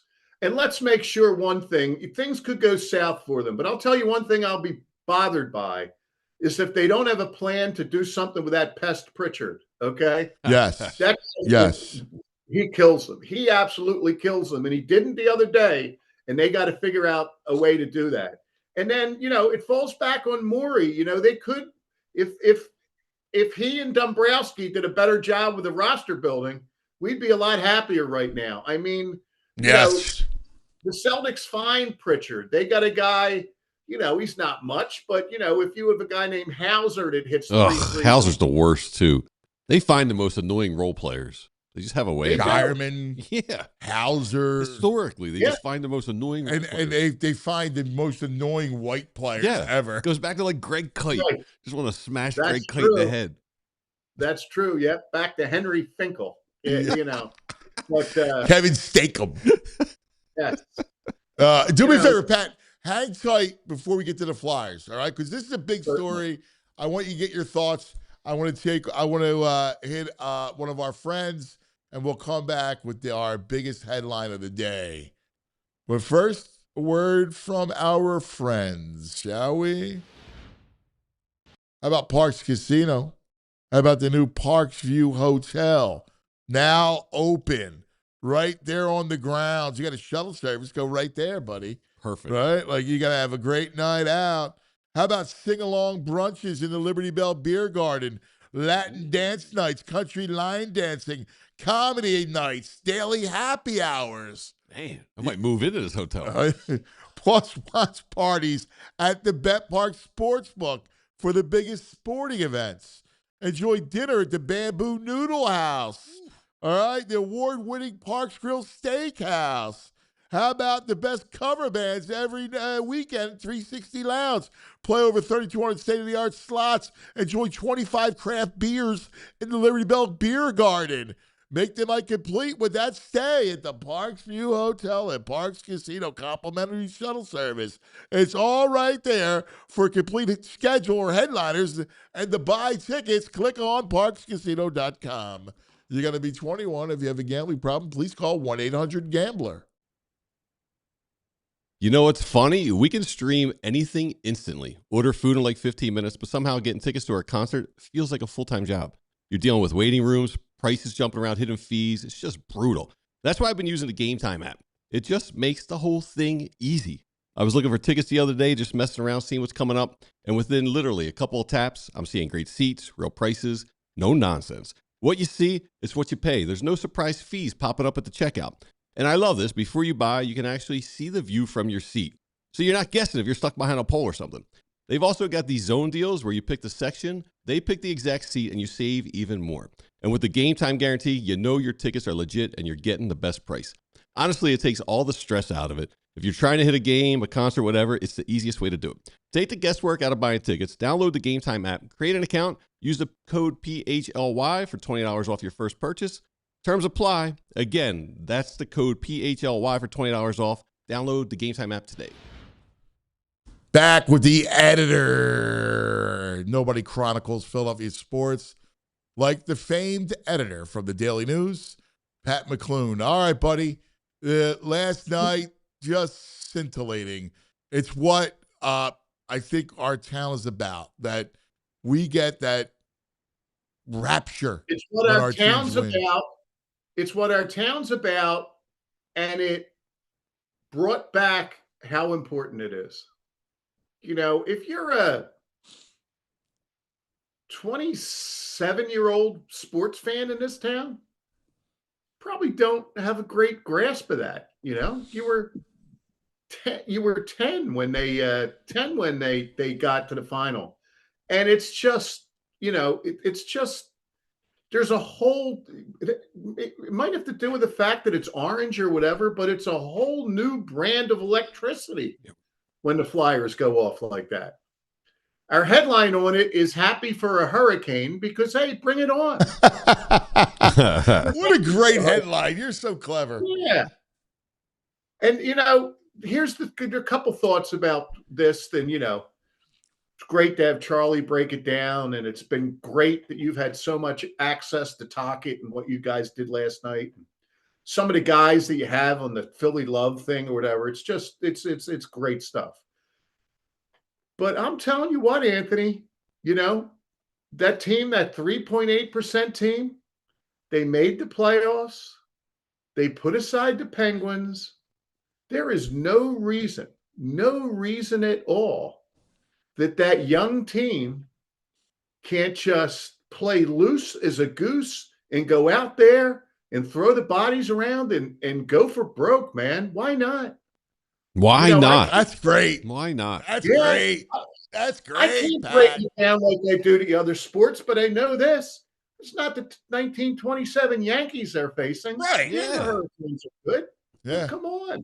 And I'll tell you what, looking a little ahead, it allows us to do stuff like look ahead. If they get this series, they might not be looking at the Lightning. Tampa Bay, Yeah. the Lightning. Yeah. Yes. It's Who knows? true. You're right. You're right, buddy. Like, why? So it makes it so much fun, and it makes it, I can't. Why? Wait, Flyers got a game. No, and you dig in, and it's just been great. And Tockett's done a great job. And Tockett, it reminds you that Tockett's like dropped right in there. Older than you, younger than me, right around, and VG's age is a mystery, but probably right in around VG's. But he said something last night that cracked me up, and I would bet there were some people in that scrum that didn't know what he was talking about. Tockett talked about that it was like rope-a-dope last night. And I thought that was an unbelievable analogy because I was just cringing for what was happening. I thought during, and I would have been crazy with the texting, but I knew you were in the building. And I knew Meg was kind of quiet, so I was just holding my fire. But my feeling that watching that whole game was that if that was a fight, the Flyers would have needed a knockout late in the third period because they were losing on points. Yes. And then in the overtime, the Penguins were everywhere. They were all over the place. But before York scored, all of a sudden, the ice kind of shifted a little bit. And I thought Tockett's analogy, it's not what he was doing, but it was the result. It was almost like the rope-a-dope. The Penguins threw everything at the Flyers and Vladar for 60 minutes and 3/4 of an overtime. And then a little air came out of the balloon. And the Flyers hung tough, and they did what they had to do with Vladar. And boom, here you go. We're moving on, and it's going to be, it's a blessing to get to see this second round. It's going to be great. Yes. Now, if we can get 2 second rounds, can you imagine?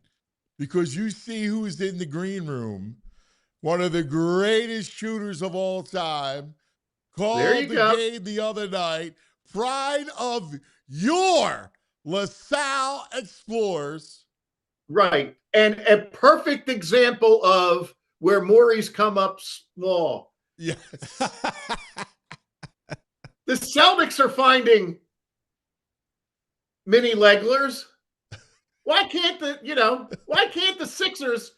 Could you imagine throwing bombs at them and this and that? And then you kick it to Legler.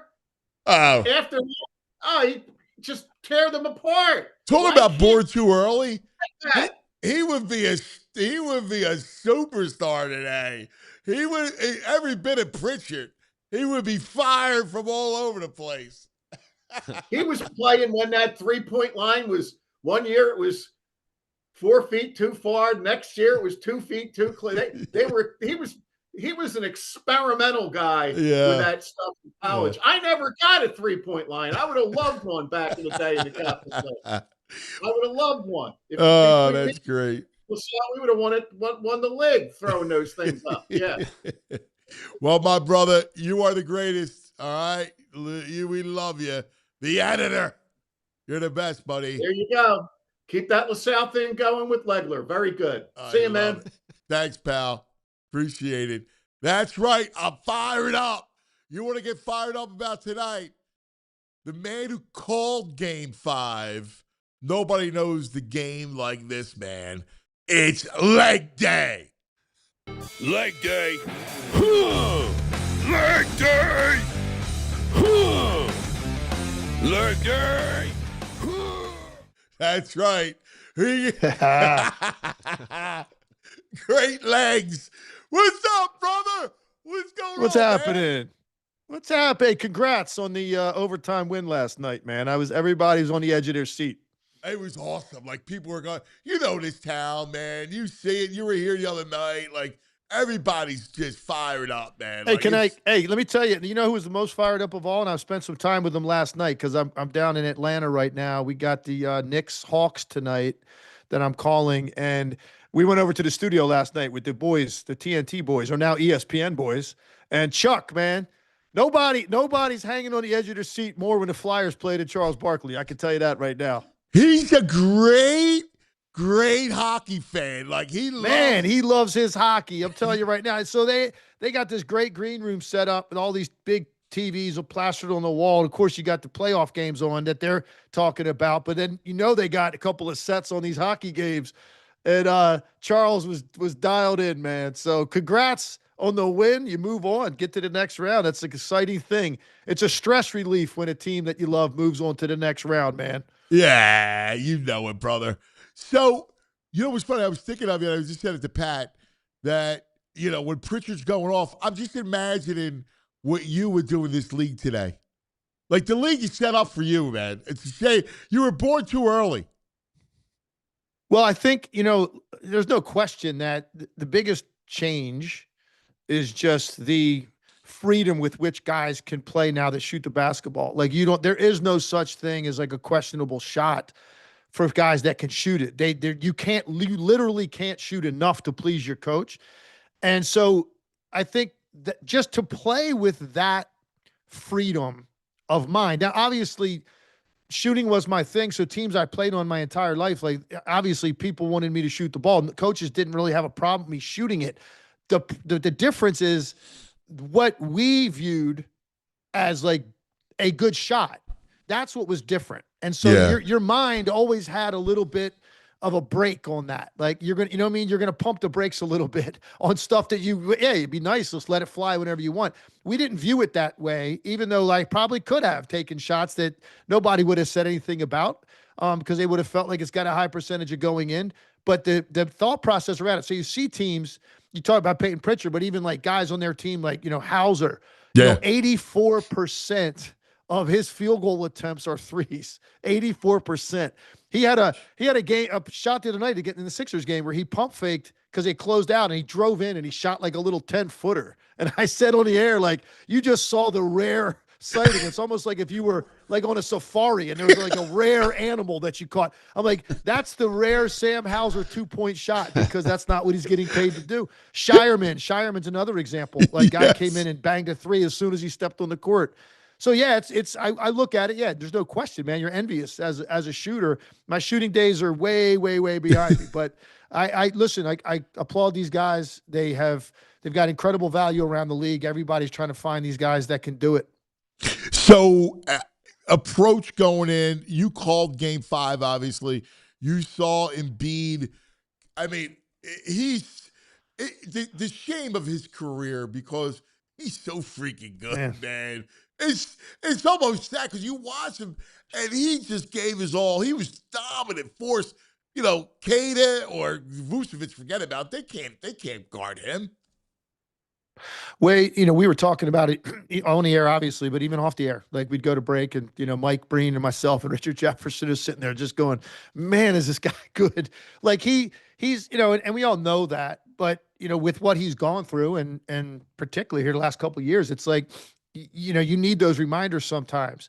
He is one of the most dominant offensive forces this league's ever seen because there's never really been a guy his size and weight, the combination of the two. There have been guys 7'7" that can really shoot it. You look at a guy like Dirk Nowitzki, like he could flat out shoot the ball. There's never been a guy with the combination of his size, his weight, and his shooting touch all really in one body.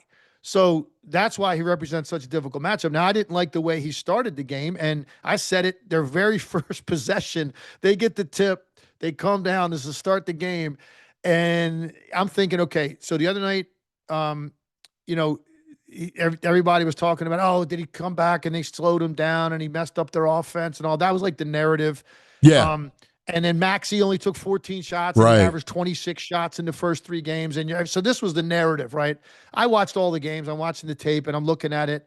And I understand the difficulties incorporating a guy like this back into your lineup where you always kind of have one eye on him as an offensive player, because you're always thinking like this is an MVP. This is a dominant guy who's usually winning his matchup. So I understand you kind of got one eye on him rather than just playing with both eyes in front of you and looking at the rim and looking for your own opportunities. This guy's now back on the floor. Yeah, as a teammate, I'm probably going to be looking that way. But here's the thing. So I thought maybe to start the game, they'd either go down to him in the post or at the elbow, give him a nice, or more importantly, I thought, hey, let's get Maxey a shot on the first action. They come down, he catches the ball, he drifts out to the wing, he shoots a fadeaway 20-footer. And I'm like, wait a second. And I said it right on the air. I said, I don't like that at all. I just don't like the tone you're setting for the game. And he goes 1 for 7 at the start, pretty much all jumpers. 3 threes, I think, mixed in there because they were just daring him to shoot it. Didn't like it. Didn't like the flow of their offense. Boston didn't play well in the first half. They were still up 7. So I'm thinking to myself, man, one of two ways here. Boston's not playing well. They look flat. So is Philly going to come out of the locker room and change this game by the way they approach it and attack, or does this become a 20-point game in the third quarter? It was one of those two. And as it turns out, obviously you saw what happened. They came out, the approach was different. He caught the ball in spots that were better to him, more advantageous. He was winning his matchups. He was getting in the post. Vucevic had nothing for him in the post in the one-on-ones. He was also catching the ball as a trailer and then taking one hard dribble to the foul line. Rather than trailing it and shooting the 3, he caught it on the move and went right to the foul line for a little pull-up jumper, hit one of those. He dropped, stepped, got to the line. His approach was totally different. It changed the entire tenor of the game. And now all of a sudden Philly gets here late third quarter. They're thinking, we can win this game. We can sense it. They don't have it tonight. The Sixers were smarter on both ends of the floor. And now here we go. Now you extend the series and let's see if they can take care of business at home.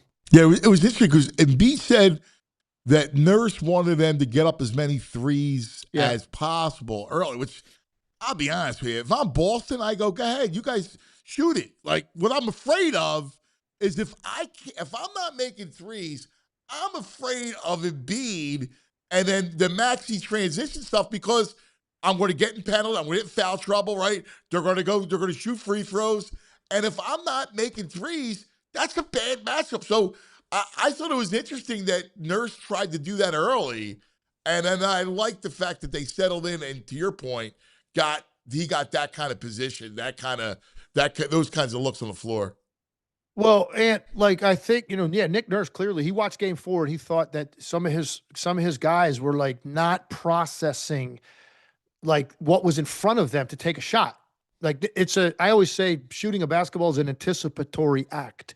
You have to be in the mindset of hunting, because it can't be an afterthought. Shooting a basketball can't be an afterthought. That doesn't work out well for anybody. So you got to be hunting it. And I think his point was when Embiid returned to the lineup, now you're more cognizant of where he is. Does he need a touch? Does he have a matchup that he can work? So you're not necessarily processing what's right there in front of you, waiting on that next pass, getting your feet set, ready to let it fly, because you're kind of wondering, where is Joel? And I think that was his point. So I don't know that he was necessarily talking about Embiid getting more threes up. I think he just wanted the rest of those guys. I think he thought specifically Paul George had some ones that he turned down. Edgecomb probably would be second on the list. So Embiid, coming out and taking 3 threes early in the game, I don't know that necessarily was what they wanted in it. To me, when he's taking those, because he's got so much space and time and he goes up and he shoots, it really, to me, it's kind of almost like a downer on the offense when he misses it. It's kind of that wasn't even close to what we could have hit them with on this possession because we've got a lot of firepower.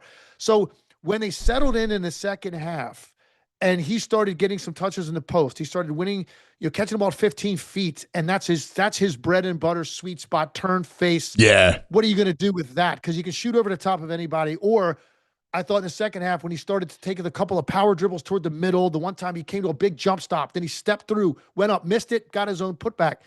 They don't have anything for him on the front line, particularly when Keita got his fourth foul with like 9 minutes left in the third quarter. They went to work through Embiid. It changed the entire complexion of the game. Now, I thought Boston offensively, there was something off about them offensively. Now, part of it was the Sixers staying home with shooters and saying, hey, you guys want to make pull-up mid-range jump shots? Tatum, Brown, have at it. Pritchard, have as many as you want. We're going to not get in the habit of overcommitting on penetration, and now we're chasing the basketball back out to the three-point line. When Boston gets teams playing like that, it almost looks silly trying to guard them. And that's kind of what happened in game 4. Yeah. 24 made threes because you never catch up to the ball against them. So they decided, okay, we're going to stay a little bit closer to the shooters. And if you guys want to take these mid-range shots or you want to have shots where you're driving to the rim and finishing over us, go ahead. We're not going to get put in the blender again defensively where we're never catching up to the ball. So I thought Boston's approach now has to change in game 5 to expect that. And what's their adjustment going to be? And I hope Philadelphia operates offensively the exact same way they did for the second half of that game, because the three-point shooting kicked in later once Embiid got going. What do you think Boston will do? Will you more, pick and pops? What do you think that how will they counteract to free up their shooters? I think to me, the biggest thing that they need to do, and this is where they absolutely destroy teams, they have to play faster in the first 6 seconds of the clock, because when they're pushing it with pace, even make, miss, whatever, hopefully for them, it's a miss because that's obviously a better opportunity. Defenses are in scramble mode. You might get a cross match. Like, it's harder to communicate after a missed shot getting back. But if you can attack faster in the first 6 seconds of the clock with an advanced pass, a hard push, Sixers running back now trying to protect, that's their best opportunity to get you in situations where you're not ready to execute a game plan. A game plan is prepared for a half-court defense. Here they come. Here's what we're going to do when the ball's here. When this screen action takes place with these two guys, this is what it looks like. These are the rotations. Well, when you're playing off of a miss, it's a lot different to communicate that in real time. It's a much harder. Boston didn't play fast at all up the floor. And part of it was because in the second half, the Sixers were shooting at a high rate. Boston kept taking it out of the net. So to me, their defense has to trigger what's going to happen in game 5 for the Celtics. They've got to be better in their approach to Embiid. Like, what are they going to do? Or do they think, hey, look, he did it once. Can he do it again? Is he going to be able to beat us like that again if we give him these one-on-ones? Is Philly going to be disciplined enough to play that way again through him first in great spots on the floor? Or are they going to say, no, we're expecting that, so now here it comes. They're going to hit him with blitzes once he puts it down, because he didn't get any of that the other night. They let him play, except for like 1 or 2 times did they finally bring somebody later in the game. They might hit him with blitzes early because Joel still, once he dribbles and you hit him with a blitz, he's more prone to not make the right pass. So let's see what their approach is defensively to force misses, deflections, defensive rebounds, faster up the floor, first 6 seconds. Philadelphia back in scramble mode, and that's when Boston really gets into executing their offense, where they spread you out and they shoot you out of a game. They never really got the pace going at all with their offense in game 5. So I think for me, that's the biggest adjustment. What they do defensively against Embiid, and how does that trigger earlier runs up the floor, makes it much more difficult for Philly to match up. Like, do you go, if you're the Sixers, you go with the 3 guards? Because Grimes was the key, I thought, in game 5, and Oubre really hasn't been doing much. Their most effective lineup is the 3-guard lineup. Yeah, I think that, Grimes, to me, was probably the biggest story other than Embiid in the second half. Because, number one, he knocked down some big shots. Really, he gave him the shots that kind of got him a little bit of breathing room, some separation. And almost in ways, he opened the floodgate, because after that, Maxey hit a 3. Paul George hit a 3. Edgecomb hit a 3. It's almost like Quentin Grimes opened up the basket for them. His defense was sensational. I mean, that guy gets after it, man. And so for me, they like Oubre's bounce and length, and he's a really good defender, streaky shooter. To me, there's going to be a balance between those two guys. And so, look, if Oubre gets off to a good start, because he has capability of giving you a 20-point game in a situation because there's so much attention on Maxey and Embiid, and even Edgecomb is getting that kind of treatment from Boston. Oubre is capable of having one of those nights. So I think for me, if you're Nick Nurse, you kind of let Oubre dip his toe in the water early, see if he's making shots, and that's going to determine, I think, a little bit more about your rotation between those two guys. Yeah, it makes a lot of sense. What do you think of Edgecomb? I mean, what a remarkable story, right? Like from the beginning of his season, and you've seen him all year, to like, he is just, his game is so refined for being as young and, to not have a history with the game. There are a whole lot of years VJ Edgecomb could have won Rookie of the Year. There's a whole lot of years, like, historically, if you went and looked, you're like, man, with what this guy did, with just his efficiency, I think everybody realized he's a better rebounder than you thought. The guy can get after it defensively. He can make plays. You could put him in, ball screen action. Like people were wondering, you get a rookie, you're not sure. Obviously, dropping 34 opening night in Boston kind of let everybody know one thing for sure. He's got a poise about him and a ready for the moment mentality that you don't really know until you throw him out there. Particularly playing in a Northeast corridor city, like there's a lot of pressure that comes with a high pick, so you don't know. But he let everybody know opening night, like, no, this is kind of me. Like, I'm relaxed, I'm ready for this. But then his overall game evolved throughout the year, and there's a lot of years he could have made a great argument for Rookie of the Year. It wasn't going to happen this year with what Flagg and Knipple did. But Edgecomb's been sensational, man. Now, he's been quiet in this series except for one game. And the other night, he was 3 for 6 from the 3. I think he was 0 for 6. So he's 3 for 22 from the 3 in 4 of the games. Wow. And then, of course, he had the 30-point game. Yeah. So like he's been quiet. And I don't think it's because of the magnitude of the playoffs or anything like that. He just doesn't seem like he's affected by that. For whatever reason, he just hasn't gotten in a rhythm. I think Boston's done a pretty good job, because look, when we're talking, to them about the Sixers, like Edgecomb's name comes up. It's not like they're like, oh, Maxey, right. and Embiid. No, they're talking about Edgecomb because they've seen it already. He's dropped 2 30-point games on them this year. He's getting a little bit different treatment. So now it's up to him a little bit. Figure it out. Find spaces. Find ways to get yourself involved, particularly some shots early, because he didn't get involved at all in the first quarter of the game. No, yeah. And he's capable of, like, we've seen it, as you know. Oh, no doubt. And it's the shame for the Sixers too is Maxey. The one thing, because of his hand, the one thing that would have been like those pull-up threes, he's a hard time now doing that because of the hand and the finger. And that's the one thing, because Maxey's so dynamic. Like, he had to correct, he's got to take shots. He's got to get his. He is right now, I think, look, they know this too. So it's not like, he can get there anytime he wants. They know right now off the dribble, he's just a lot better getting a screen where he can come off going to his right hand and pull up when they're in drop coverage. So I don't think they gave him enough opportunities early in the game. And part of it was because Embiid was getting so many touches. I like to see Maxey because they're going to be in drop coverage. Like, Kata's going to be back. If that's the case, I'd love to see Maxey tonight get a couple early ones where the screen is set not at 28 feet. The screen is set at 34 feet. So he comes off and he's got another 8 feet before he gets to the line. So he's coming at you with momentum, where Kata, who's already in a drop, but he's thinking about coming out. But now that far out, no big guy's going to want to do it. And now Maxey comes right into the line and lets it fly. Going to the left, and I saw it the other night, the ball was just, as soon as he let it go, from my angle where I was sitting, I could see immediately that ball's drifting left. Yeah. And when he's coming off, going to his right on those brush screens, particularly in drop coverage, when he can go full speed, stop at the line, let it fly, very effective. I'd love to see, for Maxey's sake, get a couple of pull-ups early in the game. Yes. Because if he hits a couple of threes early, it can really, really change his night. And now you've really got a problem on your hands if Embiid starts playing well again in the post. Yeah, big time. Hey, these playoffs, you've been doing just killing it, man. Killing it. The playoffs have been a lot of fun, unexpected series, right? Like, Lakers in Houston, obviously Detroit and Orlando, Denver and Minnesota. It's wild. Injuries. It's been wild.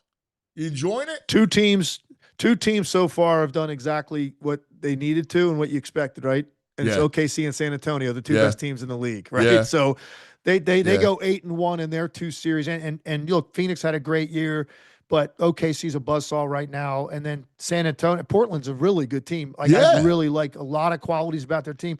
San Antonio, without Wemby for some of that series, they take care of business. But other than that, all of these series, man, are unbelievably compelling. And right now, you got a tremendous amount of pressure on some teams to have opportunities to either force a game 7 back at home because they're down 3-2 going on the road, or you've got opportunities to close this thing out.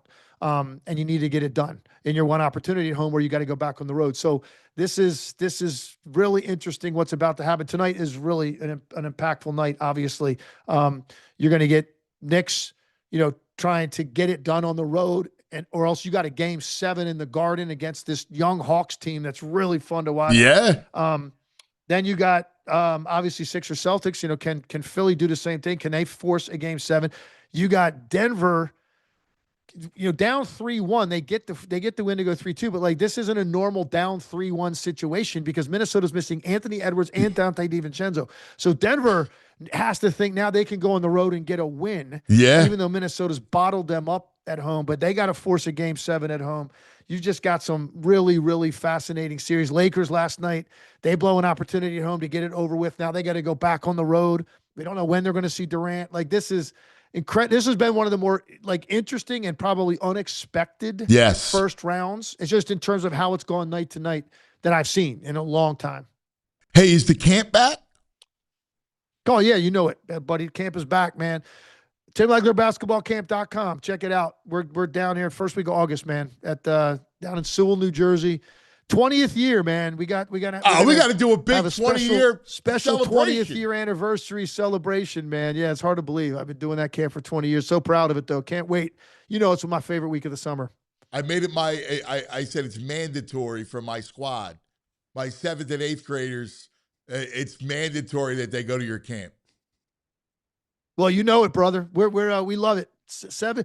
It says 8 to 16 on the sign up. But we get 7-year-olds every year, man, because we're not going to turn 7-year-olds down that have the basketball ball. I'm 7th and 8th grade. I coached the 7th and 8th grade. Oh, 7th and 8th grade. Gotcha. Right. So it's mandatory. No, man, we can't wait. Obviously that right now I got another 3 rounds to get through. We'll finish the first round, and then excited this year with Mike Breen and Richard Jefferson will be on the call for the Eastern Conference Finals and the NBA Finals. Cannot wait to get to that. You're but killing right it. now, man. You we're and just Breen living night to and night. Jefferson. It's a great trio. You guys are great together. I'm blessed. I mean, Mike Breen's one of the greatest to ever do it in any sport. As a play-by-play guy, RJ is a tremendous analyst. We have a lot of fun, but we also, I think, a lot of great information on these broadcasts, man. That's my boy. So, every night we're just having a blast, living the dream, sitting there, and that's my job, to sit there courtside and call NBA playoff action with those two. So I'm blessed. You're killing it, brother. We love you, man. Always great having our legs day, man. Thank you. You're the greatest. Anytime, man. I'll catch up with you soon. There he is. Legs. Love it. This legs, man. I know. He's I been love hearing listening. him talk basketball. He's he's on the A squad. I know. He's the NBA. You know what I mean? Like deserved too. Like he's it. Like he really should. I'll tell you one thing though.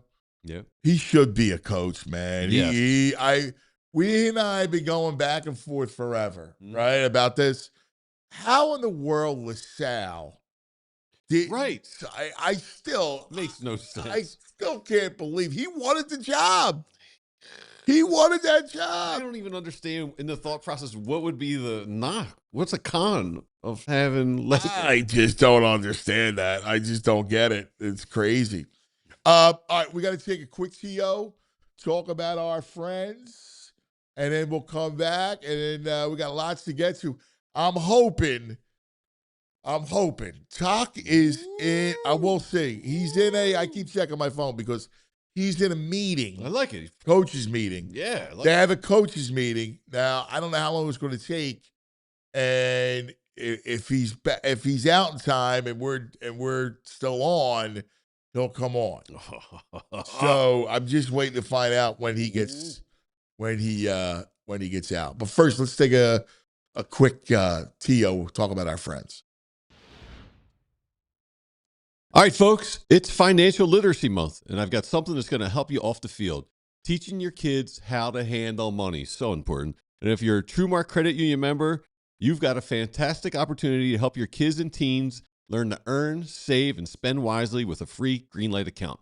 Now, Greenlight isn't just any app. It's a game changer for your kids, whether they're setting savings goals, learning how to track their spending, or even getting their allowance. It's all right there at their fingertips. And get this, each kid gets their own debit card.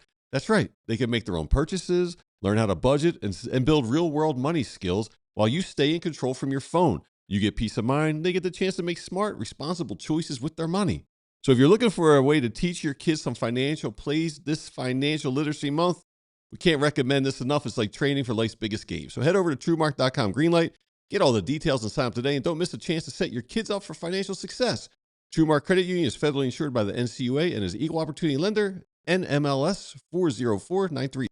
If you're a golfer in Philly and you're not part of the GAP yet, you're leaving a ton on the table. GAP, the Golf Association of Philadelphia, is your all-access pass to the best golf in the area. Their member play days get you on the top private clubs and premier golf courses you normally can't even touch, and it's all in a relaxed, fun format. No pressure, just great golf. And when you join, you get a GIN handicap, which changes everything. It levels the playing field, tracks your game over time, and makes every round actually mean something. Plus, for a low annual cost, you unlock access to events, championships, discounted tee times in the entire GAP network. It's the hub for amateur golf in the greater Philadelphia area. Getting started is pretty easy. Just visit gapgolf.org and click join or get a handicap.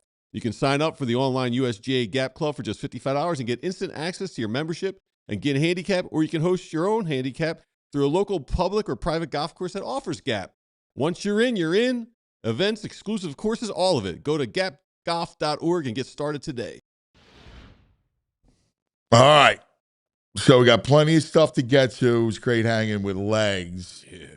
Let's do our back in the day, and then and we got a Love Philly hour. Yeah.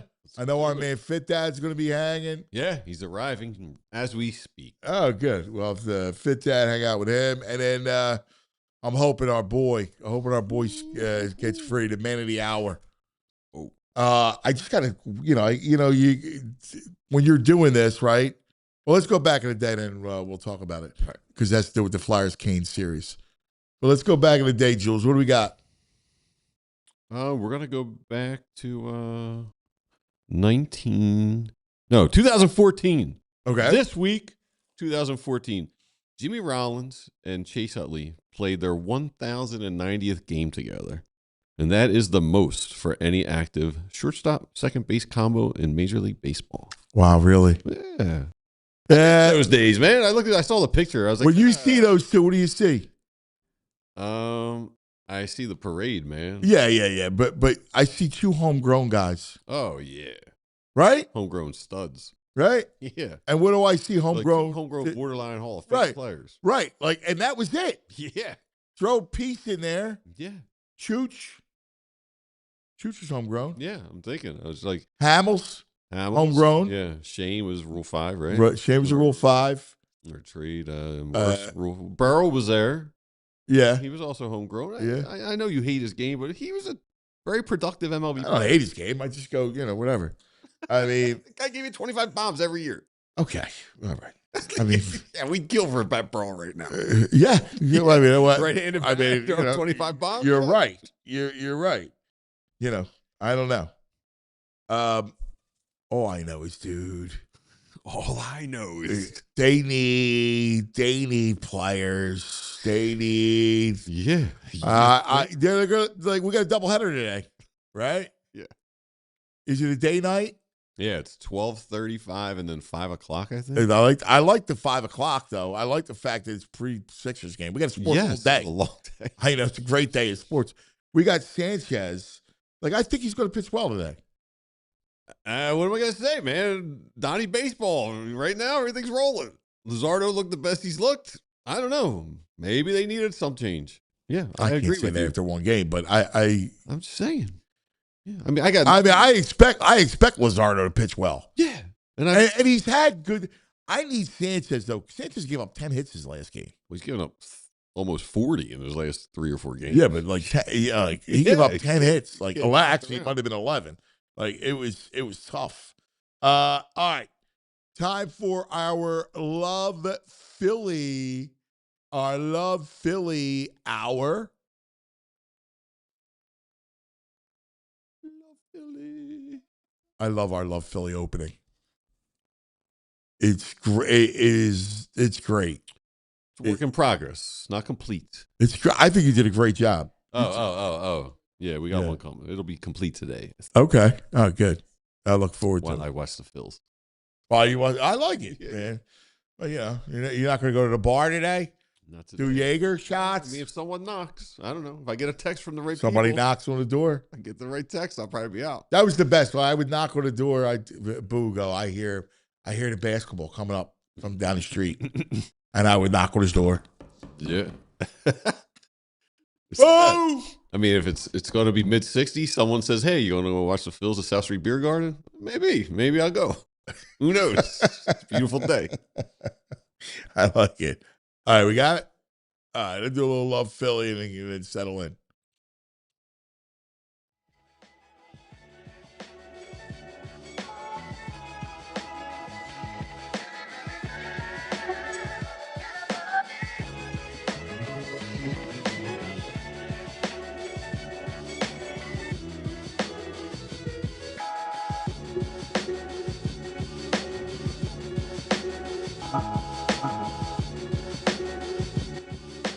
Love Philly, brought to us by Wawa, our Love Philly hour.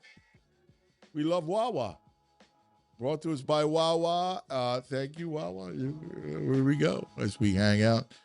My Wawa coffee keeps me going. You went with the fountains. Yeah. You got a soda in a coffee cup? Nah, I had a regular cup, and my cup got a little bent up on leaving my car today, so I had to switch cups up. You got a Coke in there? Yeah, I sure do. Is that what you do? You do the Coke? Wow, you were drinking last night. You went in. I get it. Listen, after a night of drinking, I like the Coke too. I mean, I'm not hungover. I'm just a little tired today. So no, I like there are times when cotton in the mouth, like you want a Coke. I love fountain sodas. It's like like one of my Guilty vices. pleasures. Yeah, I love a good dude, fountain soda. Dude, I like it too. My buddy Vinny used to do it. Like I would get half a Coke. Yeah. Like for at lunch. Like it was a good pick me up. Yeah. But he tried to wean against it. He would just drink half a Coke. Yeah. Half. I mean, too much you can't do it every day. Right. No. It add up. It's like a little treat. All right. So when you do this, like I'm on all these email lists and everything else, right? Yeah. So they send you all this stuff, all these trends and in series and lines and then this news and that news and all stuff, right? So there's this guy's been sending me stuff for years. It is Jimmy Shapiro, and here's the series line. The Philadelphia Flyers had a 3.8% chance to make the NHL playoffs on March 18th. 12-4 ended the drought. They're now here against the Hurricanes. Yeah. Here's the line. What do you think the Hurricanes are as a favorite? For the series? Yeah. Minus 280. Close. 315. 315. Flyers plus 255 in this series. I mean, 4 games, overtime. Take a runner on the 255. I know it's the playoffs. I was hoping it would be like 280, 270. Yeah. I think but 315 is a lot. A lot of unders in this series. Yeah, yeah. Well, how it would play out would be more of a suffocating kind of. Here's my fear, right? Is that we've seen him at stretches like talked about last night. He talked about the rope-a-dope situation, right? Yeah. And it was the shots were 24-24. What did they finish up with? I know Pittsburgh had 42. What did the Flyers finish up with? I don't know. They weren't terribly behind. Maybe 30. But it was 24-24. I looked up, and that was the shot total for both teams. They each had 24. So last night they had 42-32. Okay. So think about it. You guys outshot 18-8. Yeah. I mean, it felt like it. And like they owned the third period, and they owned overtime up until the goal. Like 15 minutes of overtime. They owned overtime. Yeah. You know, they like, and my biggest fear against Carolina is that that's a team that plays that style. They forecheck you. They are suffocating. They don't allow a lot of chances. They're way more either buttoned up more than Pittsburgh, right? Where they're not going to give you those those mistakes. Like Marchone had the mistake, right? Mishkov, a lot of those kind of rushes. Carolina doesn't do that. Dude, I hate Carolina style. I hate it. I hate watching They remind you of the trap. Reminds you of the Devils. Like the Devils. Yeah. No, I hate it too. But you know, you're going to have to match it. They can play that style. They gotta be able to get more efficient on the power play, dude. They just got to. How do you do it without a shot? I don't know. You need a shot for the point. I don't know what you do. 16 this series. It's a shame you had the 2 goals in the one game too. Yes, but I don't know how you. I don't know how you get better at that. I don't either. I mean, I don't know. I'm trusting Talk. Something's got to give. Got to find a spark or something. I don't know. But it's really, that could be the downfall that kills them at the end. You got to make take better advantage of those man advantages. I know. 2 of 17 again, or 2 of 16. So much of it, like, you know what the problem was last night? And I don't know, I'm sure you guys are feeling the same way, but it's just, they don't spend any time in the zone. No. Like, there's no setup. No. Even the power plays. It's like one little flurry. Yes. And then there's a clear. Yeah. And you're like, how is this happening? Like, why? We're on a playoff, right? On a power play, right? Like, what's happening? And then on 5-5, with 5-on-5. They're a much better team, 5-on-5. But even that, there's no sustained time. No, it's a lot of dump and chase. But there's no, like, even, all right, it's fine, but like, you never get it and control it. No, there was one moment last night where I was like, oh, here we go. Yes. They had the pen scramble a little bit. Yeah. But it happened way more often the other way. But, again, Mishkov was, I thought. I'm stoked about Mishkov now. So I think he's going to be ready to go. So from here on out. Lesson learned. That's what I'm hoping to. Yeah. I'm hoping to. Like, you desperately need him. Yes. Like, you desperately need you. What'd you think of the line? That is all right, man. Yeah, I'm happy with that. I want him with Zegras, man. I just want him with Zegras. I want to see what it's like. And I feel like I'd give that a shot, man. A little Tippett Zegras, Mishkov. I don't know if I want Tippett. No? Tippett does not look good. Can you put Barkey up there with them? No. I put Bump. Bump Zegras, Mishkov, first line. Could you imagine? No. I can't. I like Bump. Hey, we got a couple super chats. You want to hit the super chat? Yeah. Our man Eric Delash. Oh, Eric, we saw Eric last night. It was great to see you, brother. He's like, you guys. He had his boy. What a great, cool kid. Oh, what a kid. Yeah. He says, $5 super chat. You guys crushed the coverage last night. Ignite the orange. P.S. I'm begging the Sixers to give me Game 7. Big Maximus game tonight. How great would that be? It was great to see Legs kind of, here was the blueprint. Yeah. All right? Here was the blueprint. Pay attention, Nick. Like he talked about it. Set those screens high. Yeah. Right? Yeah. Because Kate is not coming out. No. Set those screens high. A little momentum 34 going. feet from the basket. Mm-hmm. And allow Maxey to walk into him and go to his right. It's simple. But can Nick Nurse pay attention to it? I hope so. No, of course not. They're just going to come out and bomb threes. He'll be like, hey, we won last time. We came out and shot as many threes as we wanted. We won. I hope so, buddy. I hope so. That again. All right, let's take a quick TO. I'll let you guys know about Talk. I'm hoping he's out of the meeting soon. But I want to get Fit Dad up here because Fit Dad has a book. He is one of our great, we always love Philly. I want to highlight local Philadelphians doing great work. Well, you can't miss a Fit Dad video. His videos are fantastic. He's a great 4-for-4 guy. So I wanna and he's got a book out. He's king of the dad All jokes. right, let me see that book, Fit Dad. It's fantastic. All right, but let's talk about our friends.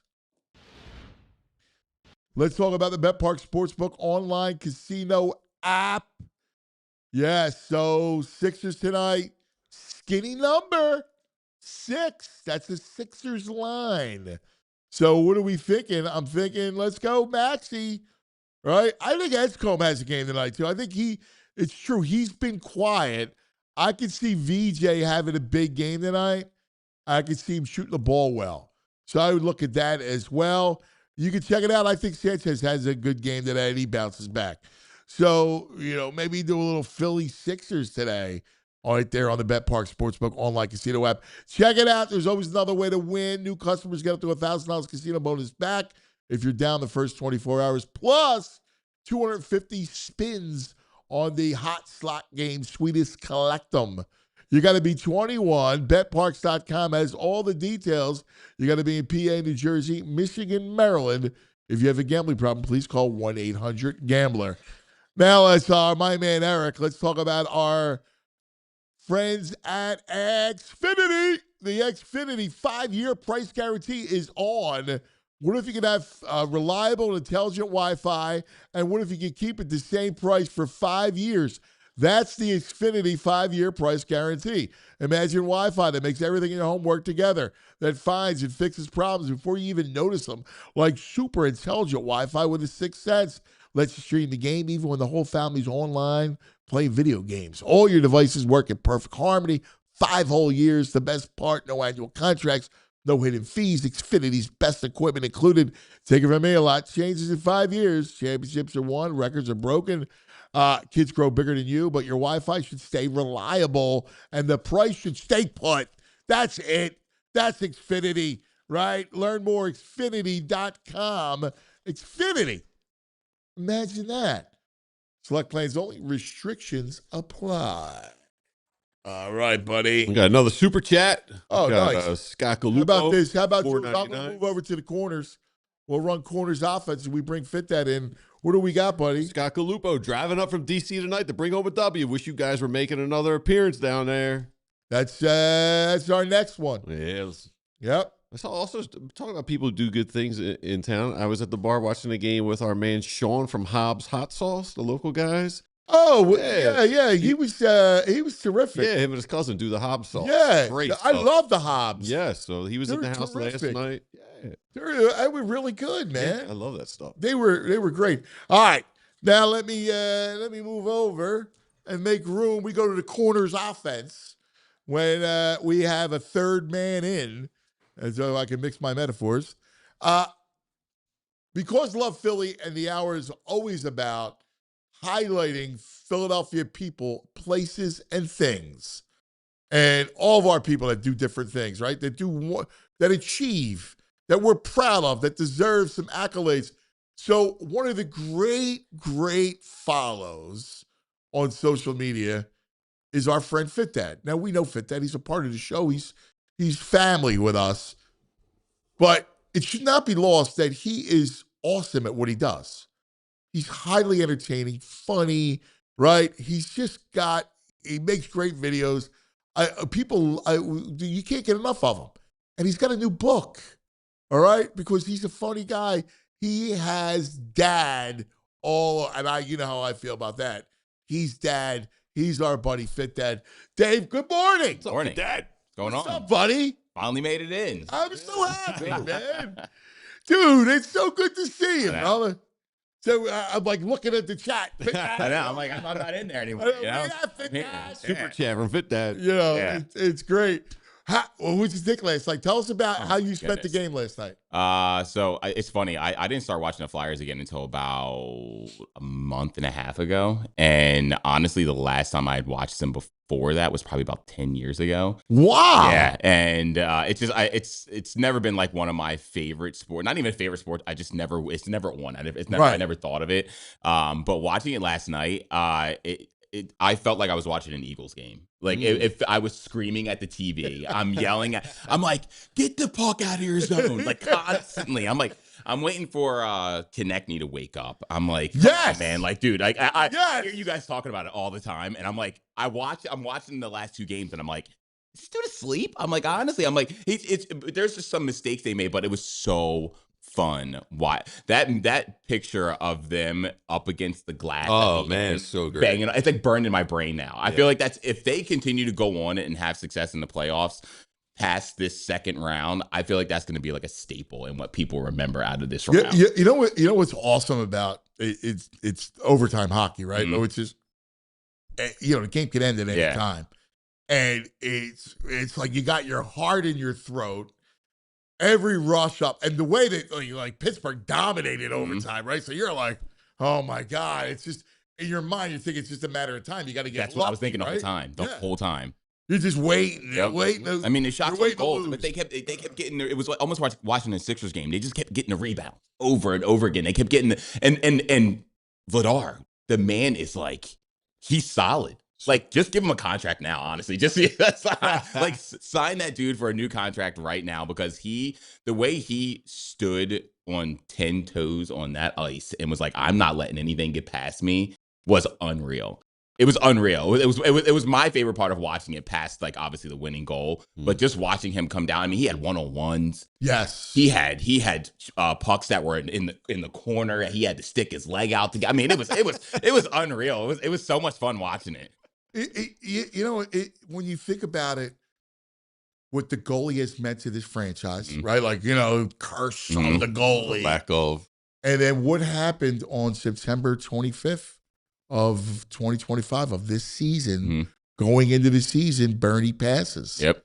And it's, it's hard not to go, hey, there's an angel on your somewhere, shoulder. yeah. Right, there's a Bernie on your shoulder. I saw a lot of that on Twitter. I mean, I mean, listen, we're human beings, and we want to believe in. Want to attach something emotional to it, right? And what was it? I think they said it was 51 years ago or something. Like what was it? It was Bernie had we had a win, and it was 1-0 also. Yeah, against Boston. Against Boston. Yeah. So I saw that a lot. Yeah. Like that's that's all stuff that means that. That's why I love sports, right? Like I've always done that. Sports builds churches, and like when you see when they score last night, and there was York, and puck goes in, and everybody sees it, and it's like there's this split second, and then it registers, right? Yeah. Then you see them leap, Mhm. and then you see the fans behind And then leap. the hockey stick. Right, hockey stick goes flying. It's always right? the fans right behind the net. Yeah. You see them, you're like, yeah. Yeah. And then all of a sudden, it's like,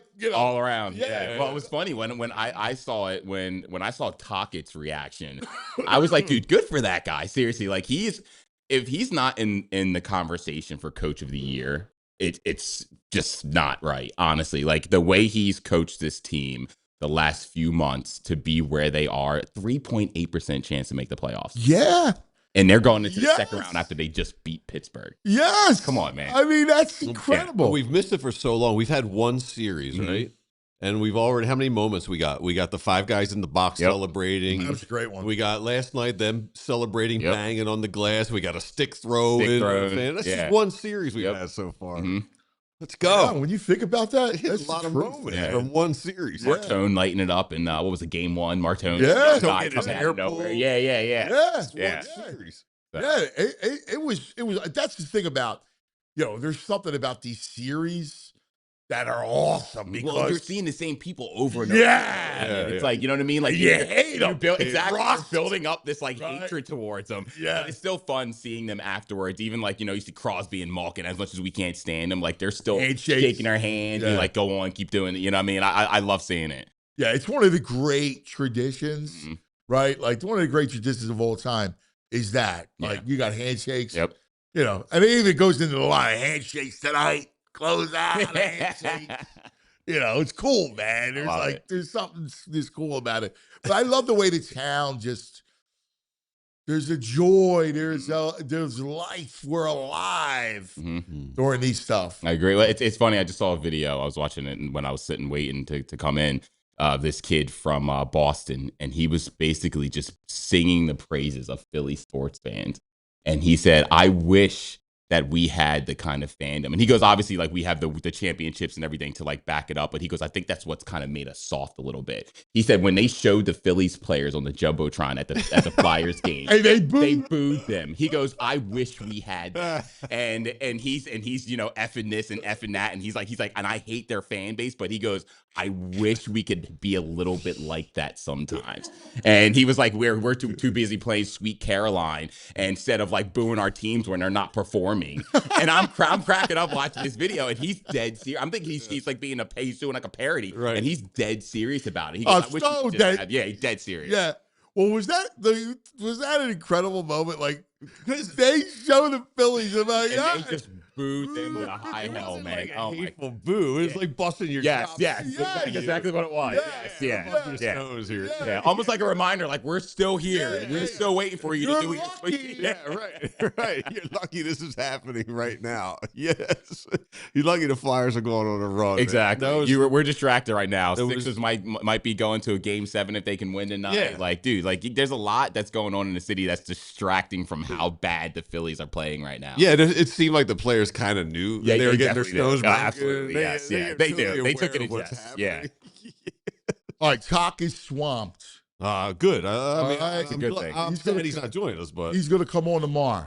all right. Yeah. All right. Get the scouting together today. Yeah. I love the fact. I was like, he's like, dude, I'm sorry. I'm like, nah, man. Like, dude, When do you think game 1's gonna be? So here's a weird Sunday, thing. Monday? Here's a weird thing. The betting sites, BetParks included, has Tuesday. Oh, really? But it's not announced anywhere. I can't find an announcement from Yeah, the but they- league. If You they're know saying, sports. yeah, somehow. Right? Like, sports is run by the. Yeah, like, they know. On BetParks, it's Tuesday at 7:00. Wow. I like that. Yeah. I love a whole, like, you know. I want to get back at it, man. Nah, I want this thing to linger. This series was intense. There was a lot. I could actually. I like Tuesday. Yes. Gives me anticipation. Saturday night, 8:00. Let's go. Nah, I don't want to. I'm glad. Give these boys some time to heal up a little bit over the next few days. Yeah. So what? It'll be Tuesday, Thursday, and then come back here Saturday, Monday. That's probably how it'll go. If that's the way it goes. Yeah. Maybe it's just a placeholder with these betting sites, but I don't know. I don't know. It Multiple sounds like betting I could see it. Like that's like you don't want to rush in. Like if you're in the NHL, you want the Flyers to exist. Yeah. Right? Like, you know, look what this for ratings. Dude, they were the most watched playoff series out of every single one that's going on right now. So they want them to come, and Carolina's a good team. Yes. And they want them to come out with everything they have to be able to, compete with this team. So I give them time. And think about this, right? Like it came out during the first week of the playoffs. The hottest jerseys in the NHL were both Flyers. Martone, and who was the other one? Is it Zegras? Martone and Zegras, yes. Wow. It was Martone and Zegras. Wow. Think about that. Like, and all the NHL, all the McDavids. Yeah. And all the studs, the whole thing. That's awesome. You know, Good for it's a this big guy. deal. Oh, it was because this comes up in time to time. You'll like this, Anthony, because they showed the Phillies. Who was not there last night? Because TMM235 says Harper never shows up at team functions off the field. Ever. Don't get me started on this, man. Don't get me started on this. I don't know what it is. It's hey, listen, TikToking. he's a busy He's got guy. He's too busy TikTok. making bread, Yeah. So- Yeah. Lattes, breads. Yeah, but wait a second. He's got a little one. Like, you Got know, like 4 little ones. Everybody has little He's got ones. like 4 nannies. Yeah. but listen, forget about nannies. You want to be with your kids. Come on, man. Go bond with your team every now and then. I mean, they all went across the street from a rained out game, and he's the only one. I was like, nah, I gotta go home. I'm going home. Now, I gotta go barista. Yeah, but here's the thing. If he doesn't drink, like, I don't know. Yeah. I was in the arena for a couple hours. I didn't drink. Yeah, yes, you did. No, I sampled a free sample, but I didn't go. You really stop. Stop being you. I mean, I didn't go buy a drink. Here's the thing. I don't know. I mean, I hear that he's at things too. In fact, Chef Grork. No, he wasn't at that either.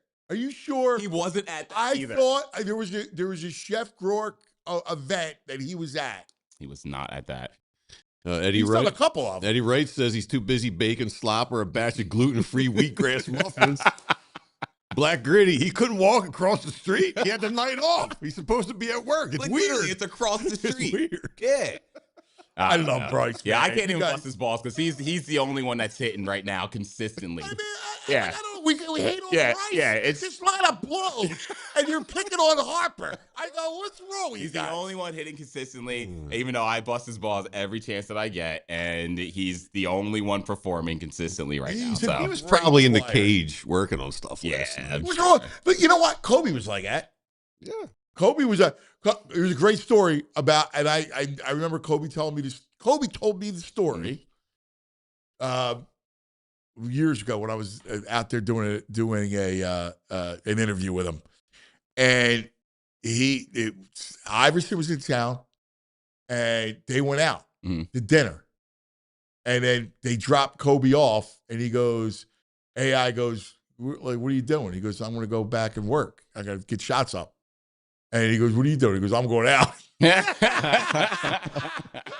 and then AI went and put up 40 points the next game somehow. He did. I don't know how. But yeah. Kobe was that dude though. Yeah. Kobe was always working. Mhm. Yeah. You know. All right, let's take a quick TO.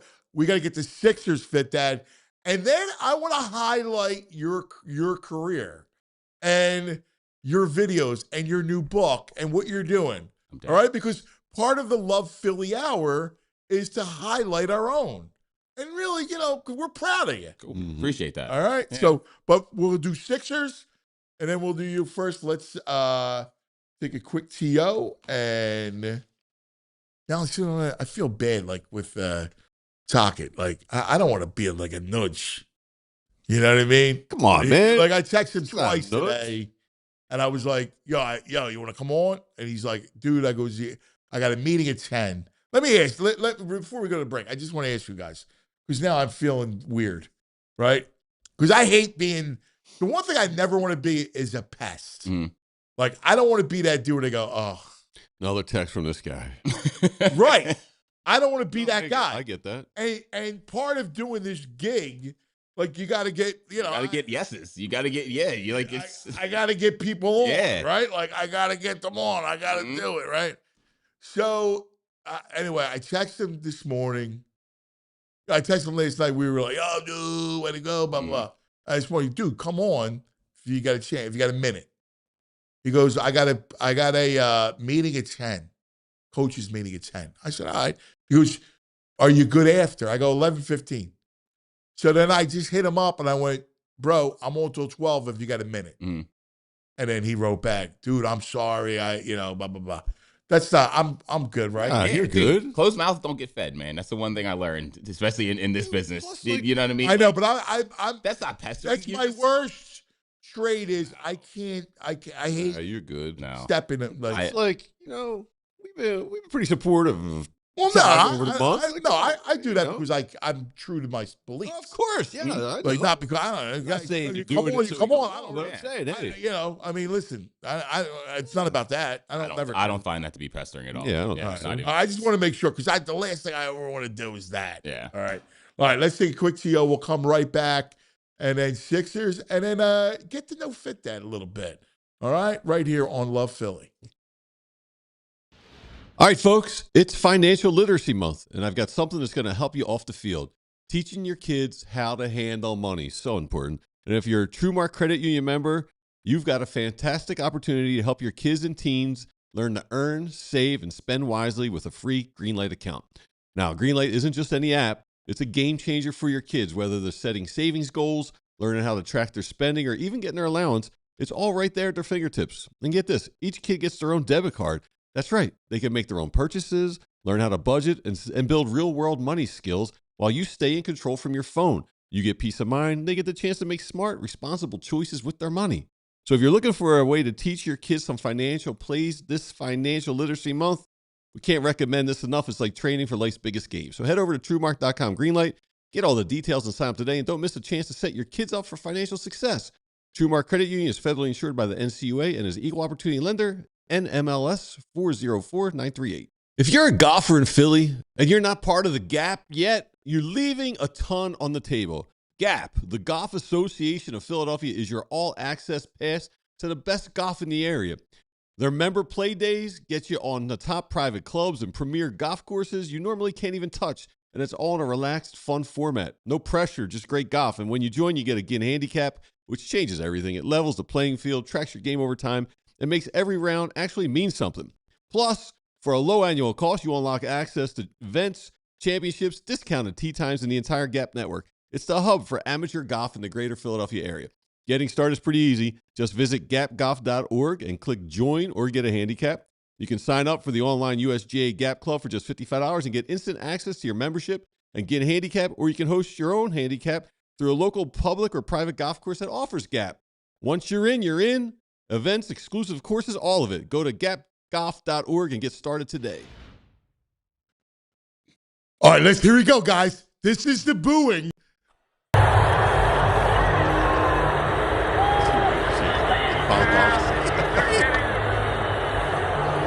They were like, woo! That's the fact.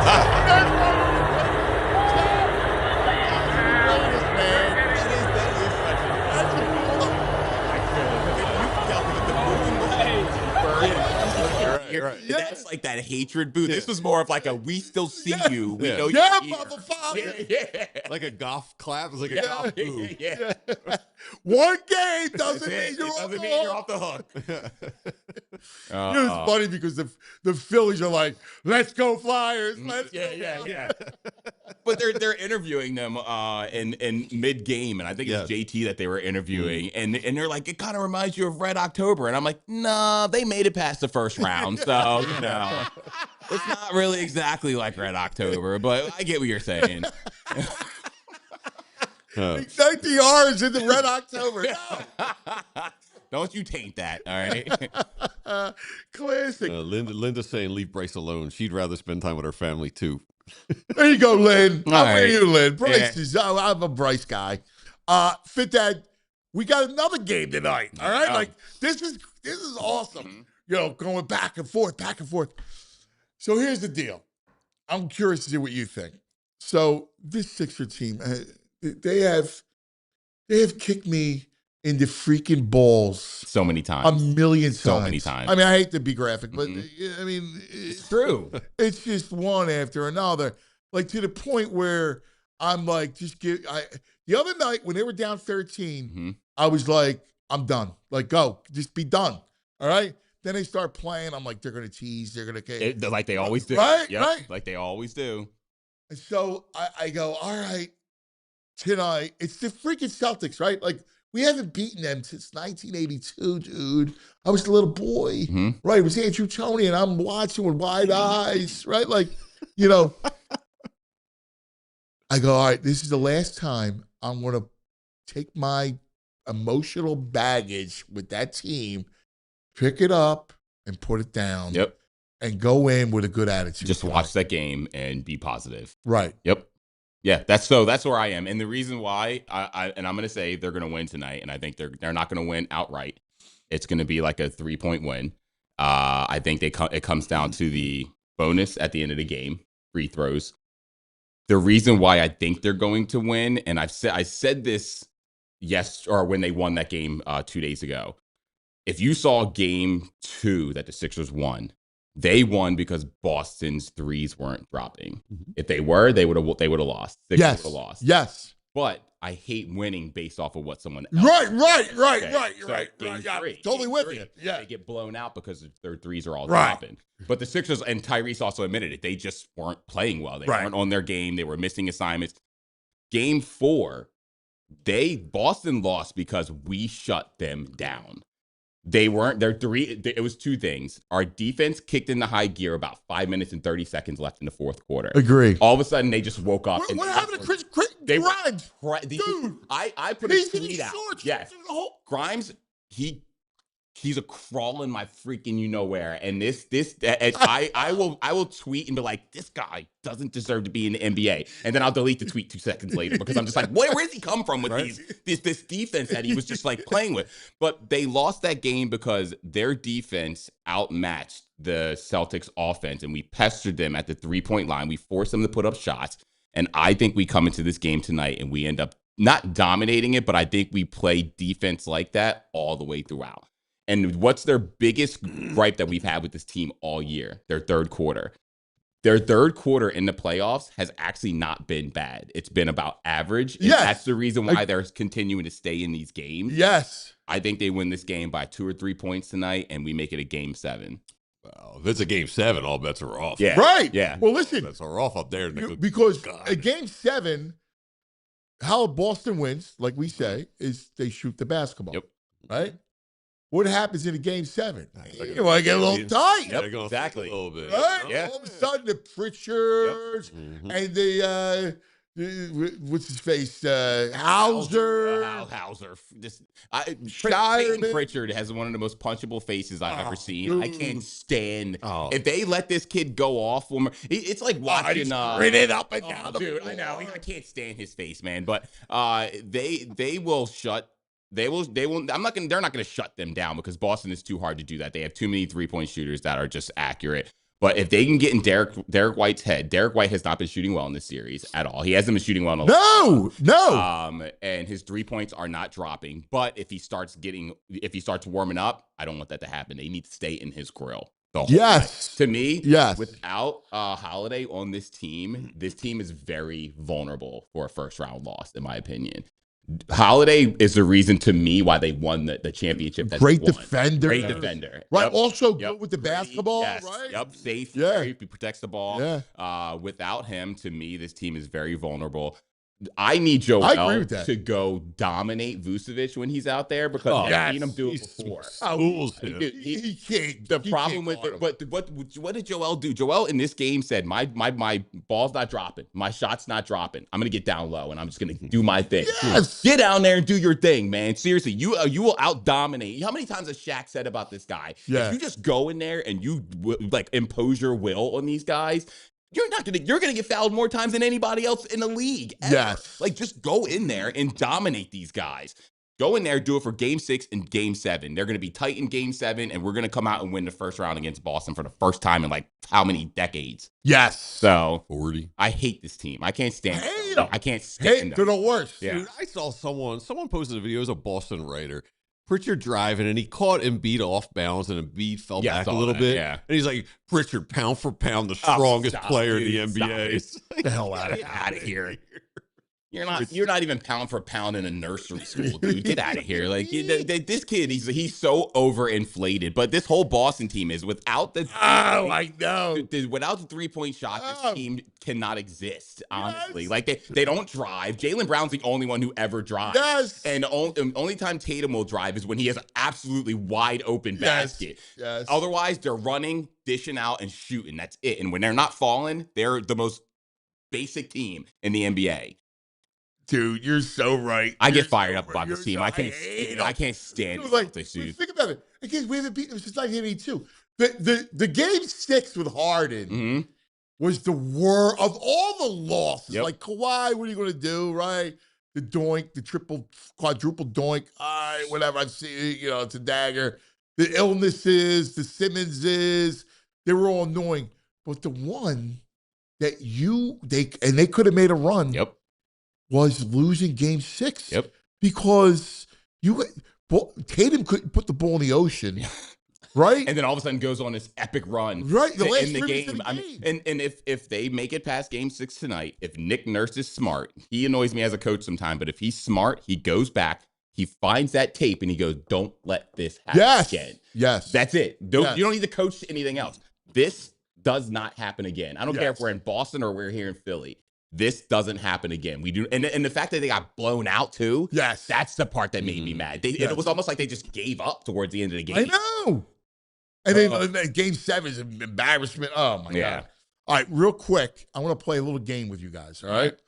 Because you guys are great souls of Philadelphia, all right, sports fans. So I want to give you people, and you're going to give me love. I love them. Okay. I hate them, which is like I have my moments, I love them, and then I hate them, right? So love, hate. Okay. and then hate. Okay. All right. All right. All right. Cruising past Hate. Right past hate. No, Expressway to hate. Because you have love. It's that Dave Chappelle skate. Right. Hate. Yeah, exactly. So you got love, right? Yeah. You got love, hate, and then you got hate. Got it. All right. Okay. All right. All right. Love All right. Philly. So let's go. Nick Nurse. Love hate. Hate. I knew you were gonna say that. I was leaning towards it, but like he's. I go love hate. It's not that he's won me over. It's that he's been in a tenuous situations at times where he doesn't always have the players to win. These guys are hurt. Like Tyrese was hurt for a good chunk of the season. Joel's always hurt. Yeah, but injuries happen. He doesn't make any adjustments to his system. Yeah, but in the moves he makes. So that's my reasoning for it. So it's not hate. I can definitely think of some coaches that I would like hate for sure. All right, let's stay with 6. We're going to do 6s. Okay. We'll do them in groups. How about Maury? Oh, hate. I love hate. Yeah, I hate. Part of me, I used to love him, but he drives me nuts now And too. you got hate, right? No, you know what? I changed mine. I'll go love hate because if it wasn't for Maury, we wouldn't have VJ. We wouldn't have. He was here when Maxey was drafted. Like, there's a lot that he brought in. So I would say love hate. Okay. Yeah, I'll say love hate. All right. Joel. No, love. Yeah, I don't care. People can talk. I'm not a Joel apologist because there are times where he's moped and all this and that, but he is so much tougher than what people say he is. I agree with you. And I'm sick and tired of like the constant like bashing of him. I do. Yeah. I love Embiid. I feel for him. Like I do because these injuries, some of them are just crazy. Injuries, man. Yeah. True orbital bones. Like, That's what I hate about him. I don't love hate because I love him, but I hate his fluke injuries. Yeah. Yeah, I got it. Yeah. I got So it. frustrating. It's an interesting one. I'm not going to do Max or Edgecomb because it's love. We know that. Yeah, I mean, that's kind of what it is. Paul George. I'm love hate only because I couldn't stand him when he first got here, and I didn't want him here honestly before we even brought him here. But I like him because he's doing his job. Yeah. He's doing what he needs to do, and he's letting Maxey and VJ and Joel do their things, and he's almost like the role player. Like he's the guy that is like the max paid player, but he knows his role, and he's not trying to do too much. He's not trying to do too little.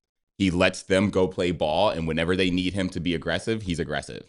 Yeah, I'm with you. Love hate. I mean, I didn't like him coming here, but he stepped up. I mean, the 25-game vacation was good for him. Who knew he needed that? But he gives you some defense. He stretches the floor a little bit, handles ball handling if he needs to occasionally.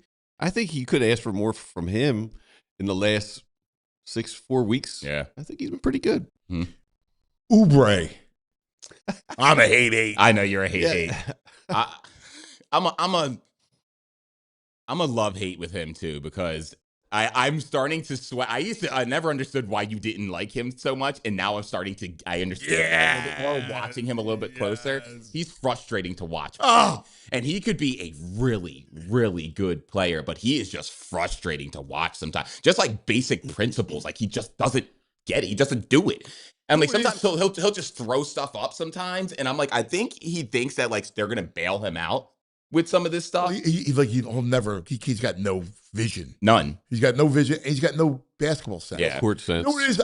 I don't like guys that have no basketball. Like, see Embiid, lost in his ability. He's a smart player. Yes. Like, he's a really intelligent player. Yeah. Like, listen, I can see where his mind, even if he turns the ball over at times, You can he's see what he was making the trying right to do. Yes. Yeah. You Yeah, know, Dembona is like that. Dembona is the opposite of that. He Yes. has all the ability in the world, but he has no basketball. Never played before. Oh my goodness, it's so frustrating to watch. Oubre's got an inflated sense of who he is. I think That's that is he's the best not the player explanation he of it. thinks he is. He's not. Yeah. And the player that Nick Nurse thinks he is either. Yeah. All right, let's switch up. Flyers are tough because it's love, like everywhere around now. I'll go Mishkov. I mean, Mishkov does his job. I would say for me, but for someone who doesn't watch them often, it's going to be hard for me to say hate. Right, like you're going to love. Yeah. You're going to love him. Like even in the series where he gets benched, you're going to love him. Yeah. Like I'm not going to. I can't love hate him. Like it's almost unfair because there's nobody, I guess if you ask the chat, they would probably go love hate. I would think. I'm a love, right now, this team, I don't The know. only thing I hate on the Flyers is the power play. Other than that, I'm good. That's to me, that's the only thing that's probably more frustrating. Right. Yeah. And then just like when they're clearing out these pucks, man, they're just like not looking where they're clearing it out. I watched it all night last night. They keep trying to clear it out, and it's being intercepted by the Penguins. And I'm like, guys, you cannot do that against Carolina. Yes. They will capitalize on that. You know what I mean? Yes. But the one thing I will say is the fact that the Penguins are one of the best power play teams in the NHL, and we managed to still keep them in check, says a lot about not only the goaltending, but the fact that all the players really bought in and helped Vladar in a lot of those games too. Yes. Oh, TK. TK. Hate. Yeah. Julie's in the chat with a love. I don't know what it is. I have a thing for TK. TK, you're a Come on, man. You don't love boneheads. He's a bonehead. No, I don't know. I can't help it. I cannot help it. Some players you just can't help it. And I'm like with JT too. He's my guy. I don't know. Yeah. I can't. All right, well, we'll get to the Phillies. Let's go Phillies. Let's start with the departed. Let's start with Topper. I have a love-hate. I can't say hate for him because he did bench Castellanos when he needed to. And to me, I almost want to put love because of that. But I couldn't stand Castellanos. I don't know what it was. Well, he was a J.O. Yeah, he was. He had an attitude. Yes, he had an attitude. And but the way Topper went out, his interview when he went out, like that's just who he was throughout. He was a classy dude. Yeah. And, he didn't make moves when, he should have sometimes. But for me, it's a love-hate. Yeah, I love. I got no ill will or hate towards Topper. Right. Dombrowski. That's a hate for me. Yes! I'm sorry. I agree. He's my first hate. I can't stand the moves he makes. I can't stand the non-moves that he makes. Yes. The acquisitions that he brings in halfway in the season. And we're all sitting here waiting for, the big bats to come in, and he brings in Bader. And I'm like, come on, man. And nothing against Bader. Like, he had a little spark, but like he brings in the same kind of player every year. So yeah, for me, it's a hate. Yeah. Wiz Witt. Yeah. Remember Wiz Witt? Mm-hmm. Yeah. Merrifield. Yeah, I remember. You were once upon a time a Dombrowski fan. When he came in after Clinton, so you loved him then. Right. Oh, I was too. I was too. Like honestly, because I was a hate. If you ask me, Dombrowski or Clinton, I'm going to go. You're immediately ready to love whoever came in after Clinton. Exactly. Now, Anthony, if you're not doing your job right, they don't hate you. I mean, all right, let's go, Bryce. It's for me. It's love hate. Actually, I'll go love because even though I bust his stones all the time, he has had his moments. All right. I just think he is an overinflated player to the fans because of the moments that he's had. But he's been. Well, I would be guilty in being over. I love Harper, and I love his moments. And to me, in baseball, a guy that goes after moments is rare. A lot of guys don't chase it. And I want a guy that's on the quest of greatness and that will go after it, because that to me is the epitome of Stones, that you seek greatness. He's a great ball player because he thrives in the moment. Oh, he is a great ball player. I don't think he's an elite ball player. That's my difference. Well, Dombrowski. Yeah. So I mean, I just don't. I don't find him to be an elite player. Well, not anymore. I mean, not anymore. Because, elite meaning what? Top 5? Yeah. Top dude. When we brought him here, but he's still a top. On our roster, he's like. I mean, even across the league, he's still in the top of baseball players. And I would like to see a guy with somebody hit behind him. Like, there's still no reason to pitch to Bryce Harper. But the reason we brought him here was for that long ball. We brought him here because it hit that home run. Well, he did everything, though. And his power is just gone. It's not there anymore. It's not, that's, to me, that's why I say he's not elite. All right. So, but I still give him the love because he has had the moments. And in those moments. Like your love. No, it's okay. I'll go love hate. Yeah, I'll go love hate because I'll go love hate for Bryce. All right. Yeah, I'm with you. Love hate. Yeah. I love him. Yeah. But I hate things about him. I hate his TikToks. I hate his raw milk. I love the doesn't roll want up. to. He doesn't want to bat and a two. He's a 3-hole hitter. It's like a little flexibility there. I don't know. You have a love hate. Yeah, I'm love hate. I have a love with him. All right.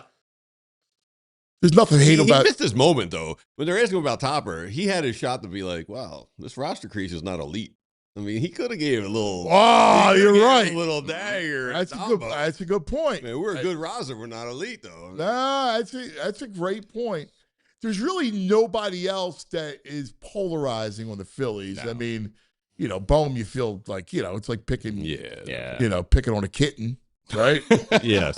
I mean, Be careful what you say about him, and Yeah, but that's how I always felt about Castellanos. You couldn't say anything about him Well, online. he was different His because- relatives would get on you online, dude. Yeah. Like I'm like, come on, man. All right. And last but not least, the birds. All right. Let's take a quick TO. We're going to do birds, and then we're going to do your story, Fit Dad. All right. Looking forward to it. And your book. Show that book up. Let's get a close up of that book. Look at it. Fantastic. I love your sweatshirt. Got dad jokes? Yeah. It's awesome. All right, let's talk about Parks Casino, shall we? And our friends.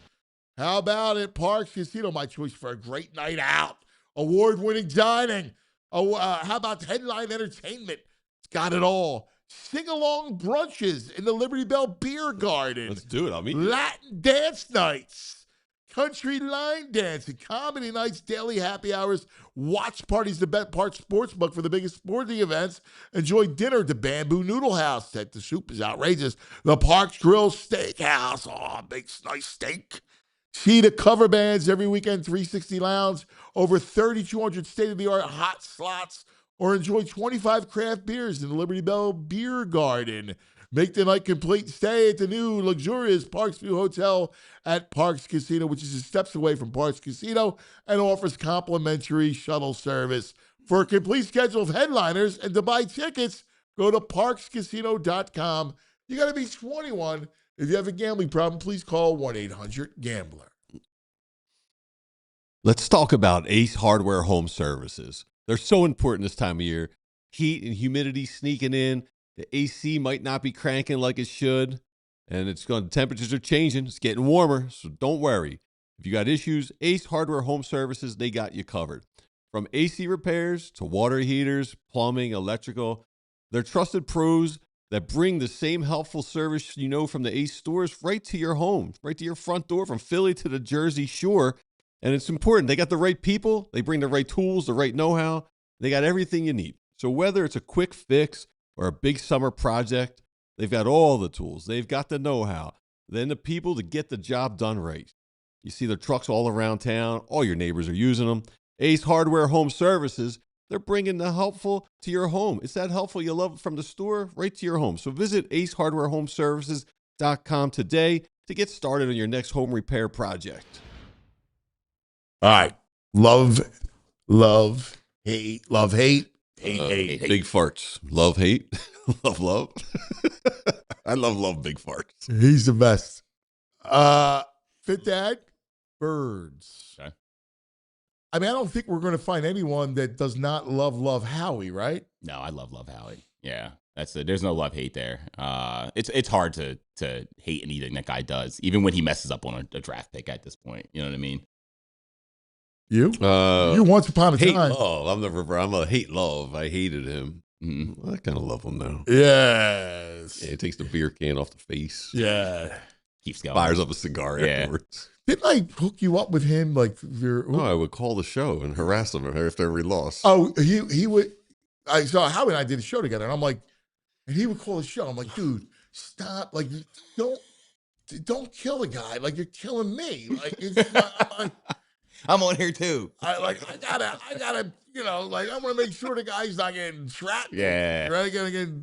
Anyway. By the end, he'd be like, at least Greg's not funny. He'd be like, Yeah. He'd be like, oh my God. And then, by the way, he was one of the good ones, like sanitized ones. Jeez. Fit Dad, Sirianni. He's a love hate for me. Yeah. And I'm almost leaning more towards hate because I understand he's won. He's got all this and that. But I'm starting to actually question, what does he do?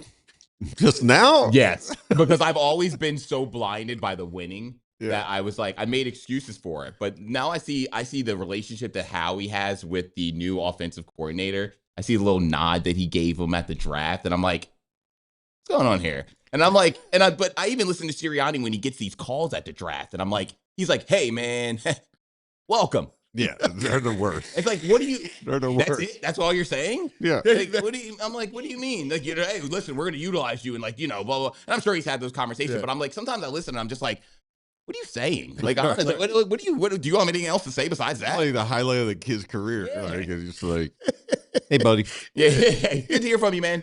Yeah. Can't wait to get to work. Yeah. That's it. Jalen. It's a love for me, man. That's it. There's no hate for that kid. He's a winner. I don't care about stats and how he throws and throwing over the middle and this and that. He's a love for me. He's got guys like Jordan and Brady and that are just singing his praises. And to me, that says everything I need to know about that kid. So that's a love for me, like always. You? Love hate. Yeah. Yeah, I love him, but I find him extremely frustrating. Not Yeah. off the field, his play on the field I find extremely frustrating. Same stuff every year, it feels like. Ever since the last 2 years. Since his with Jalen is I agree with the winning nature.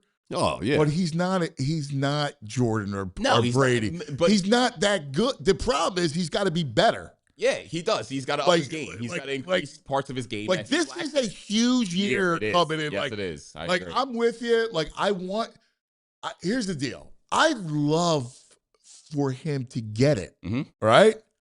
But he's got to get it. And a lot of it is him getting it. Because even now, as the team is constructed, even without the draft picks that we just got, he had the tools to be able to do these things. Right. So for him to choose not to do it, I understand why it would be frustrating for people. So yeah, I agree.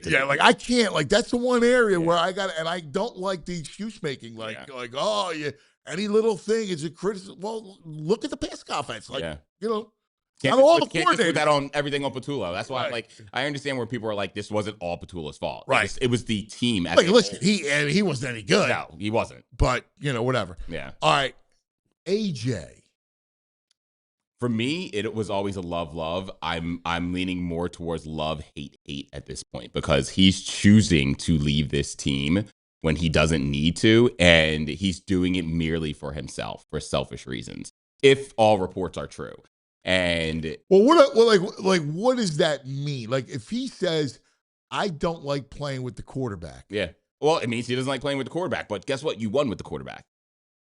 Right. To me, but, that's but what that in means. his mind, he goes, yeah, I won because I had a great defense, great offensive line, and yeah, I had a quarterback, but he made some catches in both Super Bowls that helped to propel this team to an almost victory and then a victory. So even with the quarterback, if he actually chooses to get better this season, AJ could be that same player again. 1,400 yards, like all the. I don't see where he sees that with Drake May. Drake May was totally exposed in that Super Bowl. No, dude, come on, man. Yeah, listen, be serious. He doesn't believe in Hurts. I mean, he just does not believe in it. He's seen it with different coordinators, and he's just like, a condemning of Hurts more than anything else. But for me, it's leaning to where AJ was, to me, in my opinion, my top 3 players of Eagles history. I know. I loved watching him play. I loved watching him run routes. I love watching him dominate. I know. Be open.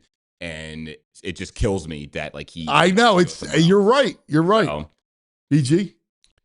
I love. I love the way he plays. I love that he's honest and true to himself. He doesn't hold back. I think he's handled this pretty well. I think he's extremely miserable here, and we've seen other wide receivers make it an extremely untenable situation, and he hasn't done that. All right.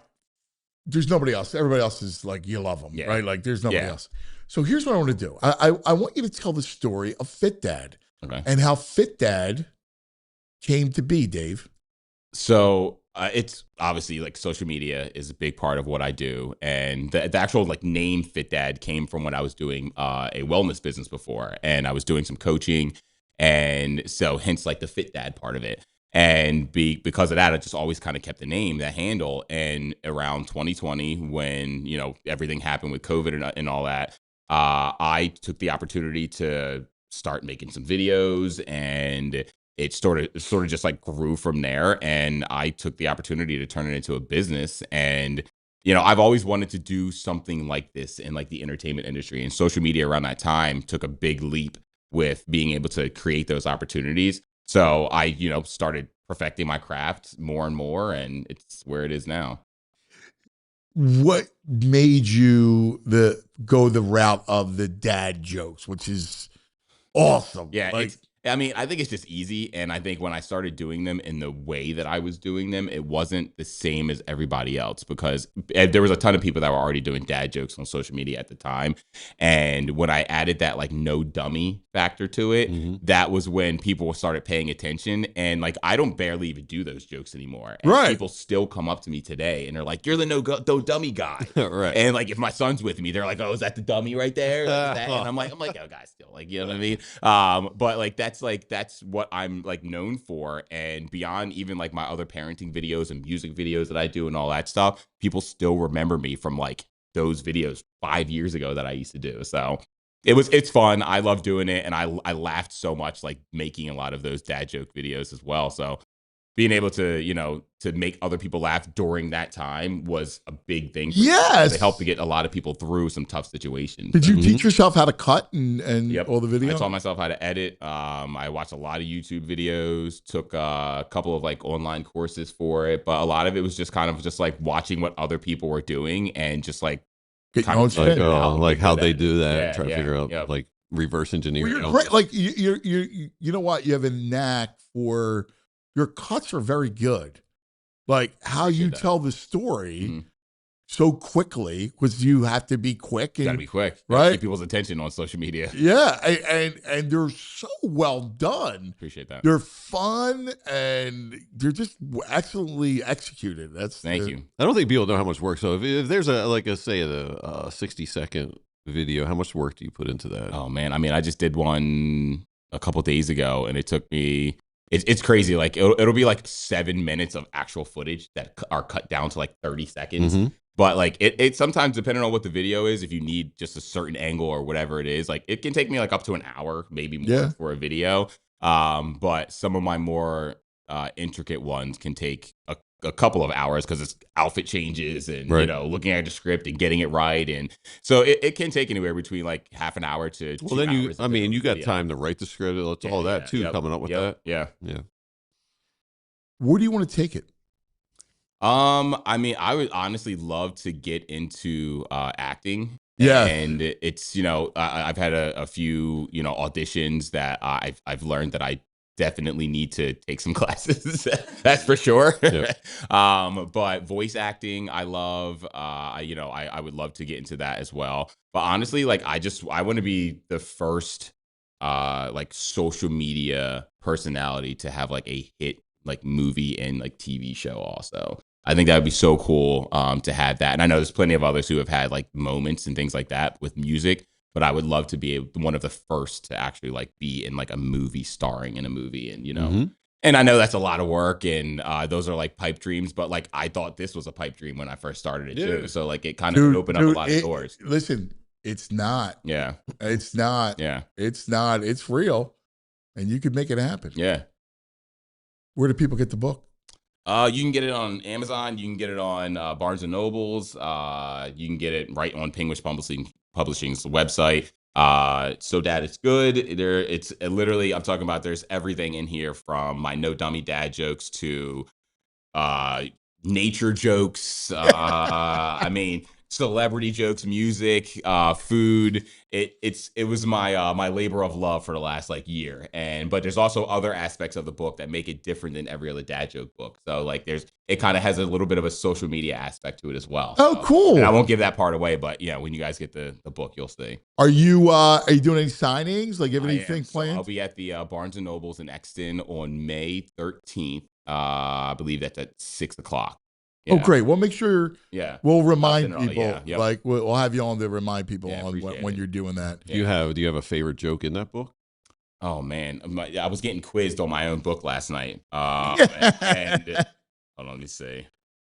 A lot of them, like I like hand picked and even changed some of the punchlines for them as well. A lot of them were ones that I've already done also.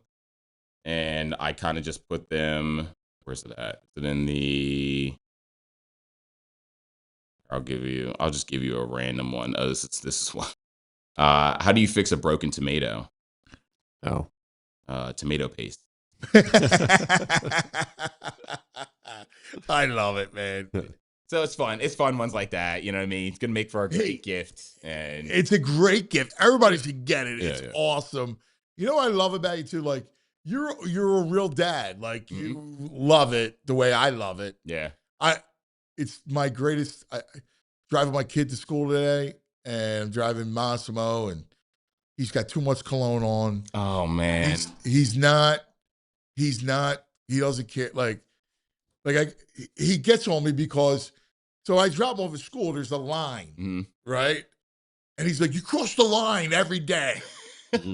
Like it's metaphorical. Like who gives a rat's ass whether or not I'm on the yellow line? What are you, the line police? Right? Getting out of the car, checking it with the ruler. Right, like, Yeah, hold on a second. exactly. Yeah. That little motherfucker. Yeah. He's great. Mhm. Right? Are you the only dad crossing the line? It's how the car. It's your car. Like sometimes the line is over the line. Like it's on. It's a. I've seen Maz. I get he is crossing the line. You can tell. It's 2 feet. You can tell. It's 2 feet from the curb. I'm not on the curb. Look Get at the King freak out. Ballmaster over here. Seriously, it's like He's a J.O. anyway. Cross the line. Obviously, you can tell he's no defensive. He's crossing the line. No, but it just keeps breaking my balls about Yeah. crossing the line. Like, what are you nuts? Probably hears about it. Get the freak out of here. Dad thinks he owns this place. He's always crossing the line. He's I'm like, the coach at that freaking school. Yeah, exactly. I should have my own line. Anyway. no thanks for driving me to school every day. No, yeah. Like, trust and then I go, love you, Dad. I call him Dad. Like in the Italian culture, you say Dad. Like, hey, Dad, hey, Dad. So I go, love you, Dad. And he goes, ugh.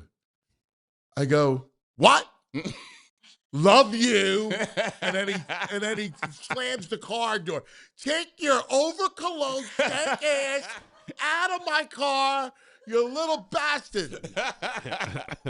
Yeah, I mean, like you said, we love being dads, man. It is very rewarding, but man, it'll test you. Oh, I'm telling you, man, it'll like really test you. So, yeah, it's and especially with 6, it's like nonstop, man. It is constant. Like we're up and down. The only time we really get to breathe, honestly, is when they're at school, and even then, it's like the second we get back to dropping them off.